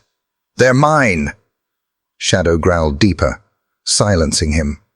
Madness flickered in the fugitive's eyes. Obsession twisted into ownership. Daniel yanked the cuffs tight, radio crackling at his shoulder. "Suspect in custody. Kids are topside." Vega's voice came back faint. "Copy. Sending units down." Relief flickered. Brief. Fragile. The fugitive hissed. "You think you've won? You haven't seen the rest." The words landed heavy, not bluff, but promise. Daniel shoved him forward, Shadow pacing close. Each step back through the labyrinth felt unfinished, wrong. Scratches lined the beams, tally marks multiplied. Then Shadow veered sharply toward a wooden door, reinforced with bars. Daniel pressed his palm against it. Air leaked faintly through. Shadow pawed at the threshold, nails sharp against wood. The pry bar groaned, splinters cracked. The door yawned open. Inside, a 10-foot chamber, rotting mattresses. Plywood partitions collapsed in heaps, and in the corner, small shoes, pink with faded flowers, tiny, no longer than Daniel's hand. His chest knotted, Shadow whined, nose pressed to the shoes. Daniel shoved the fugitive inside, forcing his face toward them. "Whose? They come, they go," the man sneered. "Doesn't matter." Daniel's rage threatened to spill, but he forced it down. Shadow was already at the back wall, pawing hard. Nails scraped plywood until the sound rang like claws on bone. Daniel crouched. Hollow. A panel. The pry bar screamed against the nails until the boards fell, revealing a new passage yawning dark. The air was different. Warmer, sour, sweet. The beam of his light found them. Small footprints, fresh in the soil. Children. Shadow barked once, urgent. His eyes burned, fixed on Daniel. The fugitive shrieked, thrashing in his grip. "Don't go in there! You don't understand!" Daniel slammed him against the wall. "You didn't hide them well enough." Radio crackled. Elena's voice. "Children are safe. Do you need support?" Daniel's jaw set. His eyes locked on the dark passage. "Send units, but we're going forward now. Can't stop." Shadow waited at the threshold, vibrating with focus. Daniel shoved the prisoner ahead, hand tight on his shoulder. The man laughed. Hollow. Broken. "You're peeling layers. It never ends." Shadow growled, low and fierce, silencing him. Daniel steadied his breath. The labyrinth had given up one secret. Now it demanded more. He looked at Shadow. "We finish it together." And with man, dog, and prisoner bound by darkness, they pressed deeper into the passage, toward more doors, more secrets, and the terrible truth still waiting to be uncovered. The new corridor sloped downward, narrow enough to force Daniel into a crouch. The air grew warmer with each step, thick with a sickly sweetness that clung to his throat. Shadow padded ahead, nails clicking softly, every sense alive. The prisoner stumbled in Daniel's grip, muttering, but Daniel barely heard him. His ears strained for faint sounds ahead. Soft whimpers, almost like breath seeping through cracks. Shadow froze. His tail stiffened, ears pricked, nose pressed to a wall where rough plywood was nailed across a frame. He whined once, pawed, then looked back at Daniel with burning certainty. Daniel knew before he lifted the pry bar. The nails screamed as the wood gave way. Warm air rushed out, carrying the unmistakable scent of bodies and fear. The flashlight's beam swept inside. 6 children huddled in the corner. No older than 6, the smallest, barely a toddler. For a moment the chamber was silent, except for the drip of water and Daniel's pounding heart.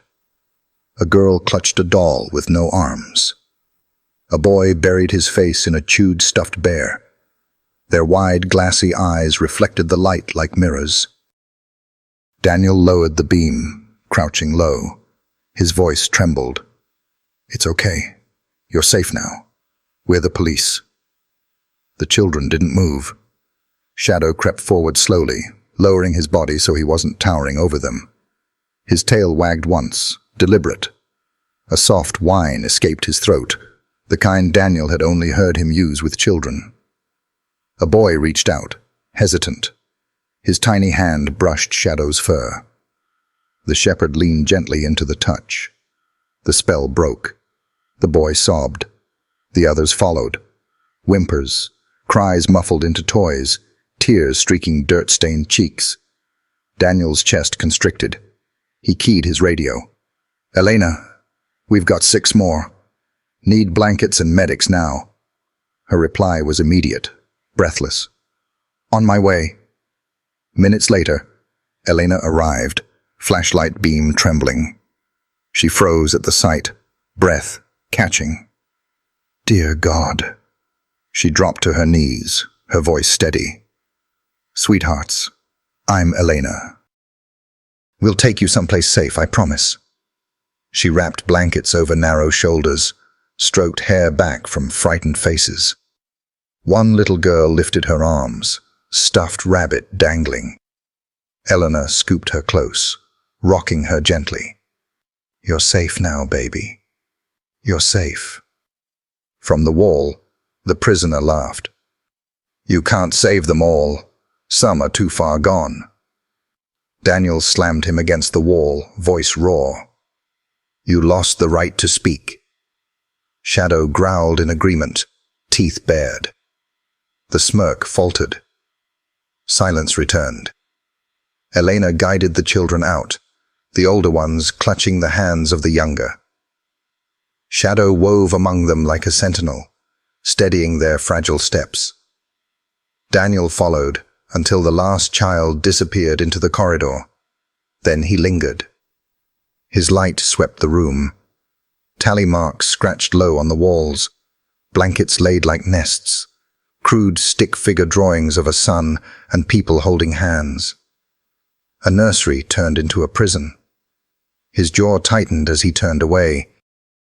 The cries of children drifted faintly up the passage. He knew he would never forget their eyes. Yet Shadow wasn't finished. His nose pulled him toward a rusted water heater in the corner. The dog circled, pawed, then barked once, sharp. Daniel dragged the tank aside, revealing a trap door cut into the earth. Warm air seeped through the cracks. "Another layer," Daniel muttered. The prisoner chuckled thinly. "You don't want to go down there. You've got no say left." Daniel pried the hatch open. Stale heat rolled over him, thick with sweat and rot. Wooden steps descended into a crawl space barely 4 feet high. Shadow leapt down first. Daniel followed, crouched low, every muscle tense. The walls pressed close, damp earth crumbling against his palms. Sweat stung his eyes. Shadow led the way, choosing the downward slope when the tunnel forked. Daniel trusted his nose more than any map. The crawl ended in a wider space. Fresh scratches marred the plywood walls, jagged words carved by desperate hands. Help. Home. Dates repeated again and again. Shadow pressed his nose against the markings, then pawed hard at the dirt floor. Daniel laid a hand on his back. "We'll find them." At the far end sat another trapdoor, sealed with a crude latch. Warm air leaked through the seams. Shadow barked once, urgent. Daniel keyed his radio. "Elena, we found another level. Going down." Her voice crackled back, panicked. "Daniel, wait for backup." "No time," he cut her off. "If anyone's alive, They don't have time. He pried the latch. Nails shrieked. The trapdoor opened, releasing a wave of suffocating heat. Shadow bristled, growling, then slipped inside. Daniel followed. The chamber below was wider than any before. Plywood partitions crumbled around its edges. The dirt floor was stamped by countless small feet, and in the center, 9 children sat huddled in a circle. Daniel froze. Their eyes turned toward him, wide and black with silence. No cries, no whispers, just 9 pairs of eyes staring back. Shadow moved forward carefully, lowering himself until his belly brushed dirt. His tail wagged once, slow. He whined, head tilted. The children didn't move, until one boy stretched a trembling hand halfway, then stopped. Shadow crept closer. Another whine. His tail thumped gently against the ground. The boy touched his fur. Shadow leaned into it. The silence broke. A sob cracked the chamber, then another. A girl dropped her blanket and crawled forward, pressing her face to the shepherd's shoulder. Another clutched his tail. Soon the circle collapsed around him, small arms wrapping his body, faces buried in his coat, muffled cries filling the room. Daniel's vision blurred. Shadow remained steady, shifting only to nuzzle each child, breathing calm, solid, unshakable. Daniel crouched low, voice thick. "It's okay. My name is Daniel. We're here to take you out." One girl raised her head, voice hoarse. "He said nobody would come." Daniel's throat ached. "He was wrong.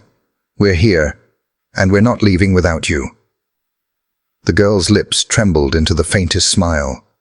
Daniel keyed his radio, voice cracking. "Elena, we've got 9 more. Ages 4 to 12. Alive." Static. Then her voice broke, raw with disbelief. 9? God. We're on our way. Daniel scanned the chamber. Crude bunks with stained mattresses, broken toys, a puzzle missing pieces. Above one bunk, carved deep, home.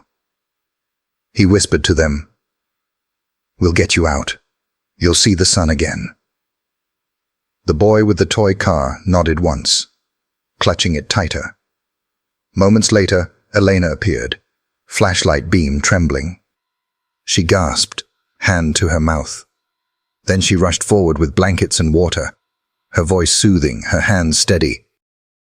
The children clung to her, but their eyes kept drifting back to Shadow, who stayed calm at their center, tail thumping that steady rhythm. Daniel stood back, his heart heavy but full.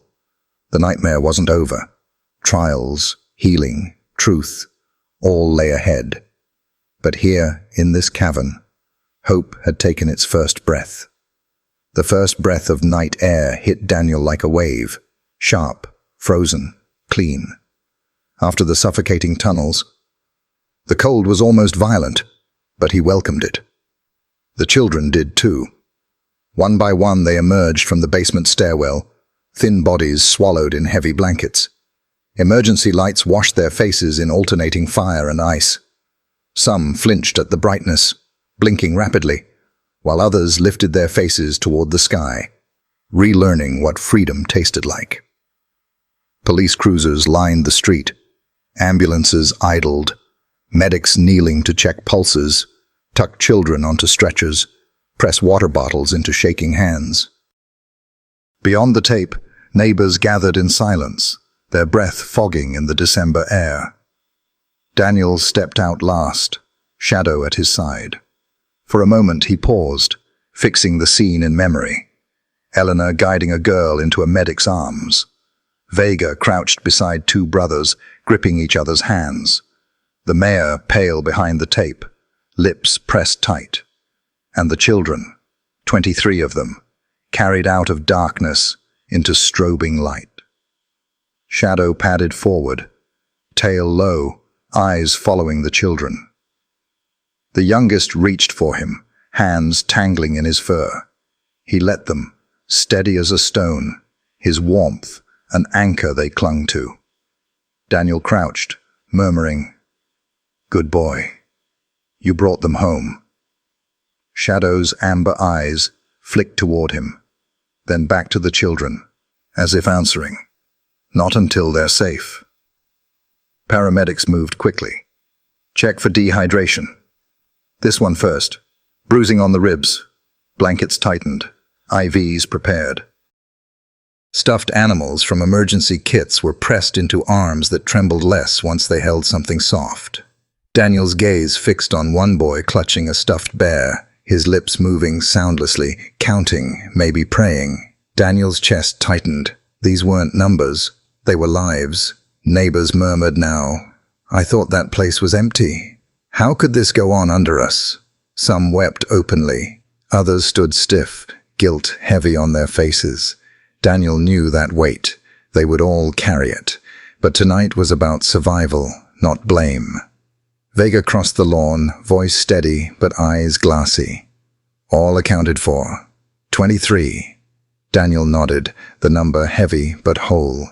Shadow barked once, sharp, final, as if confirming the count himself. As children were lifted into ambulances, their wide eyes found Daniel. Some managed small smiles, others only stared, too numb for expression. One boy, the same who had whispered Konua in the tunnels, paused before climbing in. He looked at Daniel, then at Shadow. "Thank you," he whispered. Shadow pressed his muzzle to the boy's hand. The boy's lips trembled into the faintest smile before he was guided away. Daniel blinked hard, his throat closing. Reporters' cameras began to flash. Lenses captured blankets, ambulances, the dog surrounded by children. Daniel turned slightly, shielding Shadow. He didn't want the shepherd turned into a spectacle. Not tonight. Elena approached, brushing frost from her coat, her voice shaking. "The medics say most are malnourished, dehydrated, but alive. All alive." The last word broke. Daniel exhaled, shoulders sagging. That's what matters. He looked up at the house. Its windows gaped dark and hollow, the shape of rot silhouetted against flashing lights. In his mind, he still heard the tally marks scraped into wood, the muffled sobs, the whisper, "There are more." He shivered. Shadow pressed against his leg, grounding him. Daniel curled his hand in the dog's fur. "We'll never let it happen again." Shadow's tail thumped once, slow and sure. By the time the last ambulance pulled away, the street was crowded. Some neighbors applauded softly. Others bowed their heads. The mayor spoke to the press, words about resilience and vigilance. But Daniel barely heard her. His eyes stayed on the children bundled in vans, heading toward warmth. When the last door shut and sirens faded, the street fell quieter. The house loomed hollow behind them, secrets gutted. For the first time since stepping into its darkness, Daniel let himself believe the nightmare had an end. Yet inside, the air was still thick with mildew and memory. Daniel stood at the bottom of the basement stairs, refusing to leave until every chamber had been cleared. Elena appeared at his shoulder, flashlight trembling in her hand. Every room, every corner, no one left behind. Daniel nodded, his throat too tight to speak. Shadow moved ahead, nose low, body taut. He had led them this far, door by door, and Daniel trusted him more than his own instincts. They revisited each chamber. In the first, shelves of rusted jars stood like skeletons. In another, tally marks scarred the beams. Daniel ran his fingers over them, splinters biting his skin.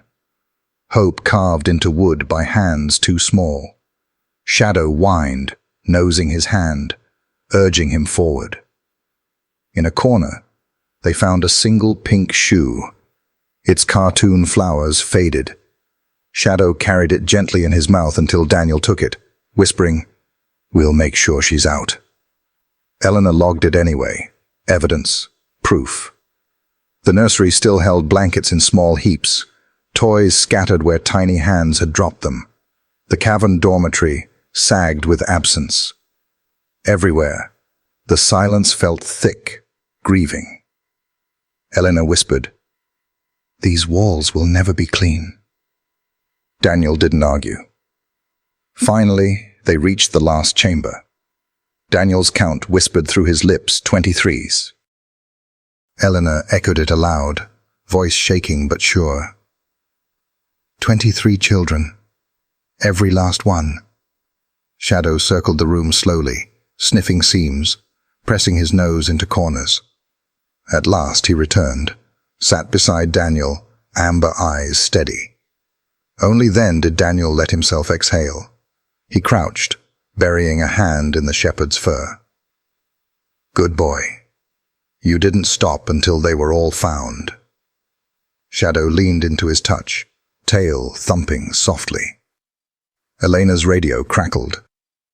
"We've accounted for 23. All alive." The words broke something open inside him. 23. No more left in the dark. As they climbed back toward the stairs, the tunnels felt lighter, still reeking of mildew and fear, but empty now in a way that meant freedom. At the top, Daniel paused, flashlight in hand. His beam skimmed tally marks, stick figures, and a chalk drawing of a house, a tree, and a dog with pointed ears.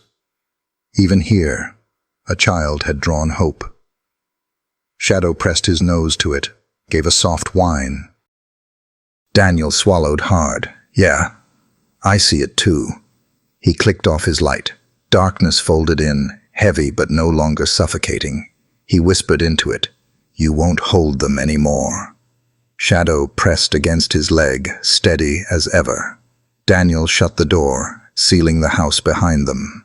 The basement stretched below like a hollowed grave, but above, flashing lights painted the night. And for the first time, Daniel let himself believe the number 23 meant not loss, but survival. All because a dog had refused to stop. The news spread faster than anyone could have imagined. By morning, Oak Ridge woke under a different light. Headlines screamed from local papers, "Hero K9 leads to rescue of 23 children."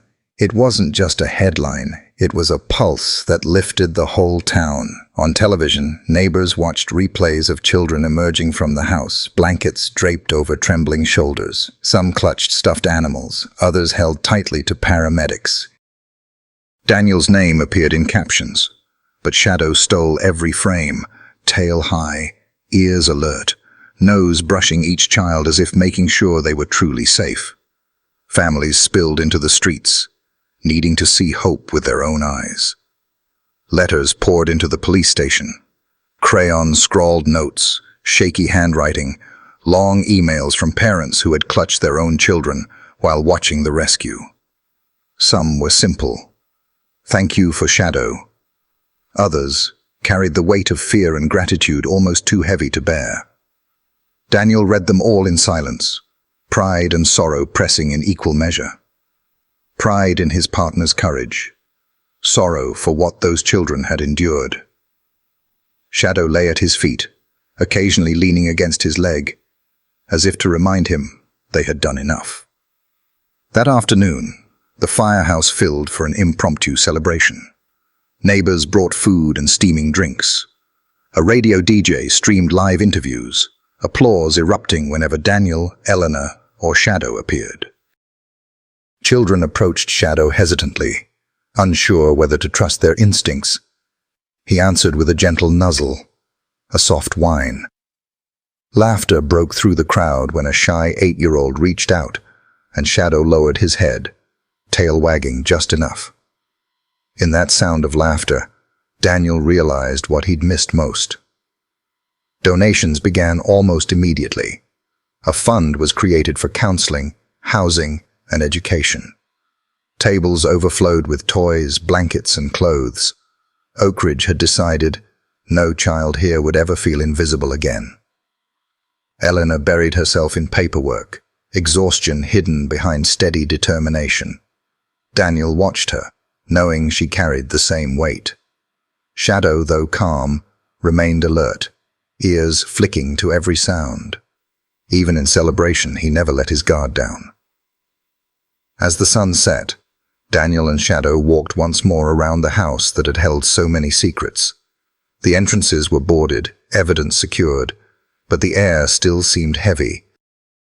Daniel knelt, hand on Shadow's shoulder. "You did it, buddy," he whispered. "They're safe because of you." Shadow pressed his muzzle into Daniel's hand. No growl, no hesitation. Only trust.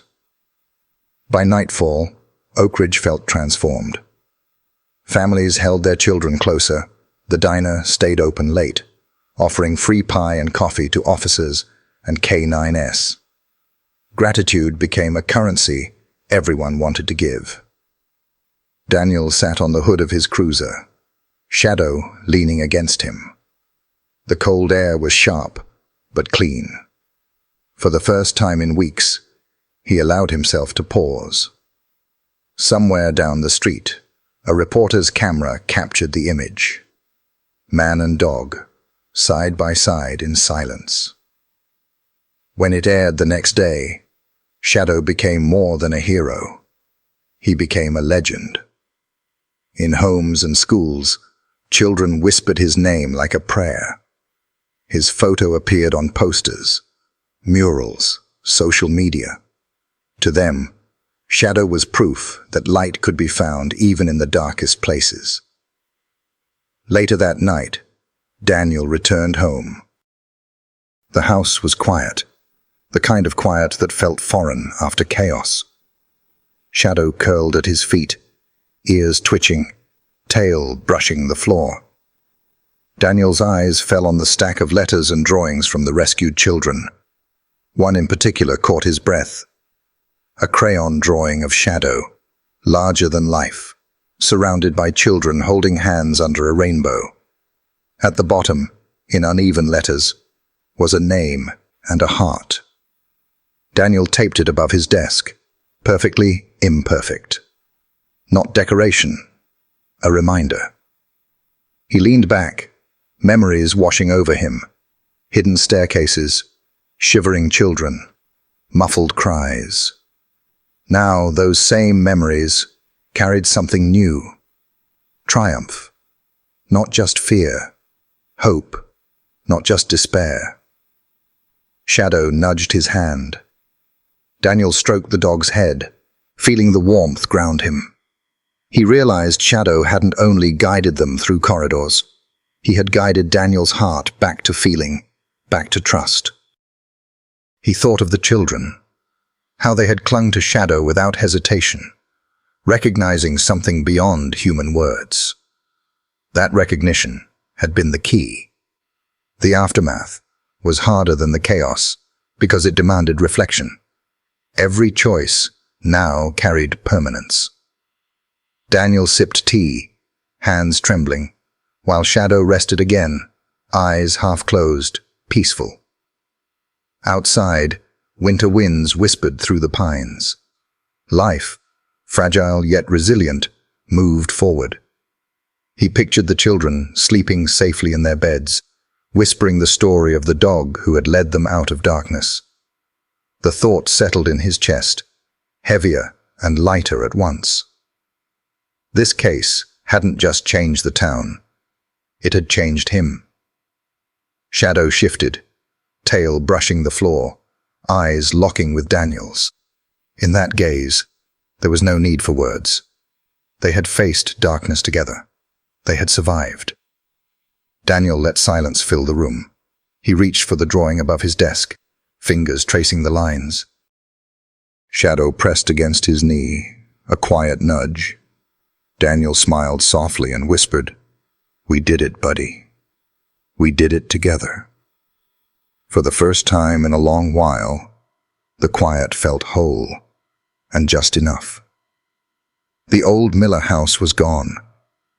Where once it had loomed with rotting boards and shuttered windows, there was now only open earth and memory.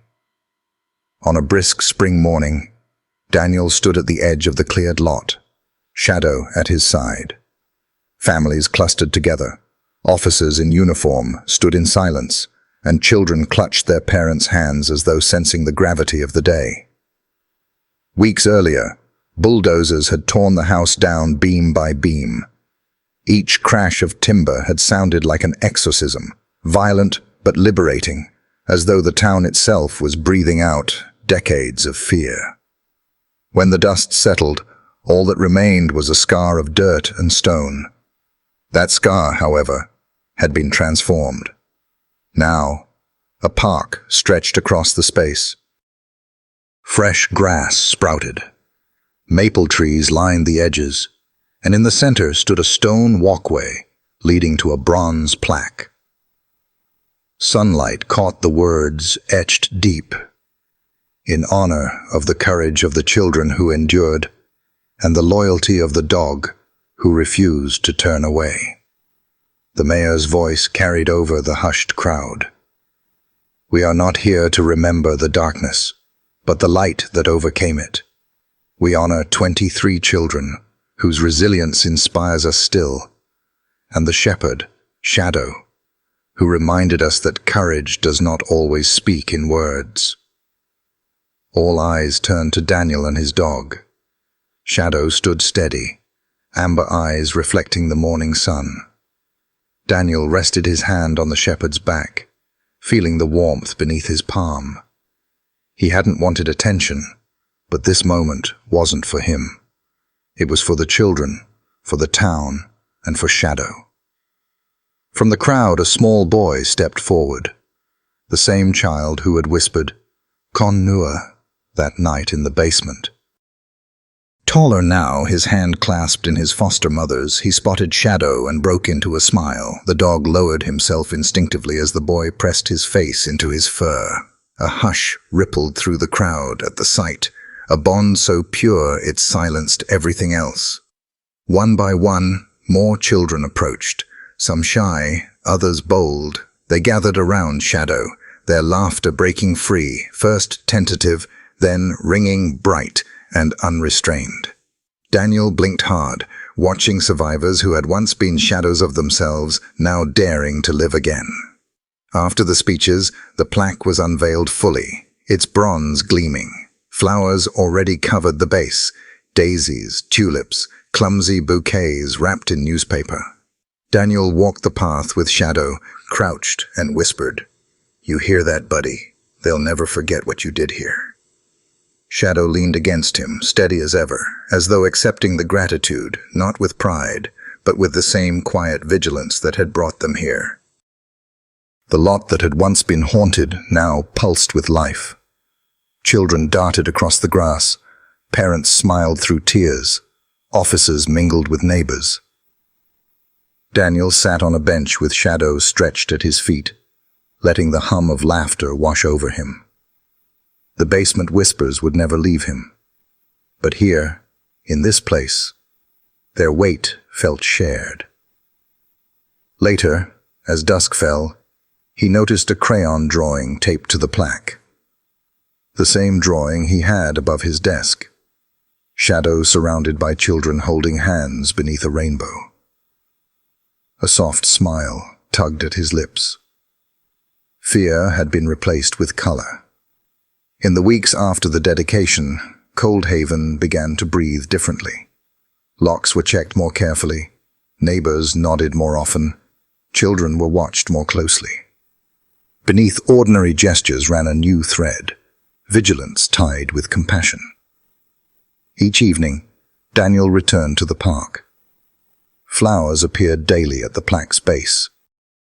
Children played freely, their laughter carried on the spring wind. Shadow had become the heart of the town. Whenever Daniel walked him through the trails, children ran from every direction, hugging him, burying their faces in his fur. Parents, misty-eyed, whispered thanks to Daniel. but their eyes always lingered on Shadow. Shops downtown placed his photo in their windows. The bakery hung a picture captioned, "Our Guardian." The school library commissioned a mural. Shadow with 23 small silhouettes gathered around him beneath a rising sun. Even the diner waitress slipped him bacon with a wink. For the hero. Shadow accepted it all with calm dignity, as if understanding the honor. The town wasn't only grateful, it was changed. Crime dipped. Neighborhood watch groups formed. Silence no longer sheltered darkness. People spoke, acted, looked out for each other. Coldhaven had learned that shadows thrived in silence, but now silence had been broken. One Sunday, the families of the rescued children held a picnic at the park. Blankets stretched across the grass. Laughter rang beneath budding trees. Kites soared into blue sky. Daniel watched, Shadow beside him, as children who had once trembled in basements now raced across slopes, shrieking with joy. The boy who had whispered, "Connua," tugged Daniel's sleeve. "He still checks the doors, doesn't he?" Daniel smiled. "He always will."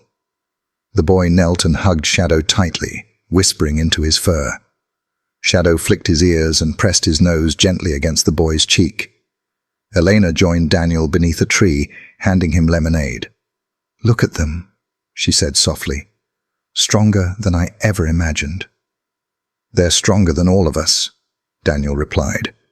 His eyes lingered on Shadow surrounded by children. And he's their anchor. By nightfall, the park quieted. Families packed up, leaving the plaque gleaming in lamplight.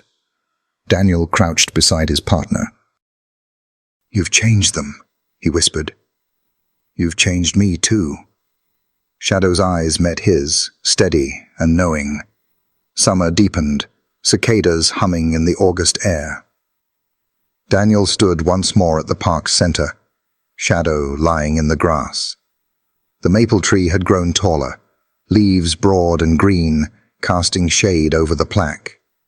Its inscription glowed in the setting sun. Daniel stared at the words, his chest tightening as memories replayed. The rain-slick street, the shepherd sitting motionless before a forgotten house, the basement that had almost stolen 23 lives. He hadn't known then that justice would begin not with guns or strategy, but with a dog who refused to look away. Shadow's amber eyes lifted toward the plaque, as if he, too, felt the weight of it.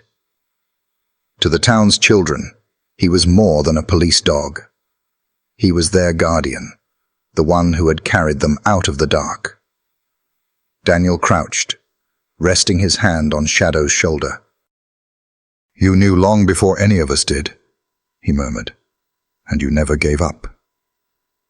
The town had changed, and so had Daniel. Justice, he realized, wasn't only forged in courts. It was born in small, quiet acts. A tally mark carved in wood, a child's trembling whisper, a dog's refusal to move from a doorstep. True courage was simply paying attention, refusing to turn away. As street lamps flickered to life, Daniel rose. The maple's branches swayed, scattering gold across the grass. Where once a house had poisoned the town's marrow, now there was laughter, healing, life. Shadow padded closer, leaning against his leg. Together they stood, not in heavy silence, but in one made whole. "This is where it started," Daniel said quietly. "Not the reports, not the arrests. It started with your eyes on that door. You taught me that the greatest courage is sometimes refusing to look away." The plaque glowed faintly in lamplight as Daniel led Shadow down the gravel path toward home. Behind them, the maple rustled like a benediction. The case would never leave him, but the memories no longer carried only weight. They carried meaning, proof that even the deepest darkness could be broken by vigilance, resilience, and the loyalty of a dog who simply refused to turn away. Sometimes the most powerful reminders in life come on four legs, with quiet eyes and a steady heart. Stories like Shadows remind us why we love animals so deeply, because in their loyalty, their courage, and their simple, unconditional presence, they show us what love looks like without words. A German Shepherd's devotion is more than protection. It's companionship, trust, and a bond that can carry us through even the darkest places. If you've ever wondered how to grow closer to your own dog, there are some wonderful resources out there that explore training, communication, and the emotional connection we share with our companions. I came across one recently that felt less like a manual and more like a gentle guide, and I thought you might appreciate it too. Here's the link if you'd like to take a look. Take your time with it, and if it speaks to you, that's wonderful. If not, just keep holding on to the little rituals, an evening walk, a soft pat on the head, a shared quiet moment that remind your dog they're family. After all, that's what matters most.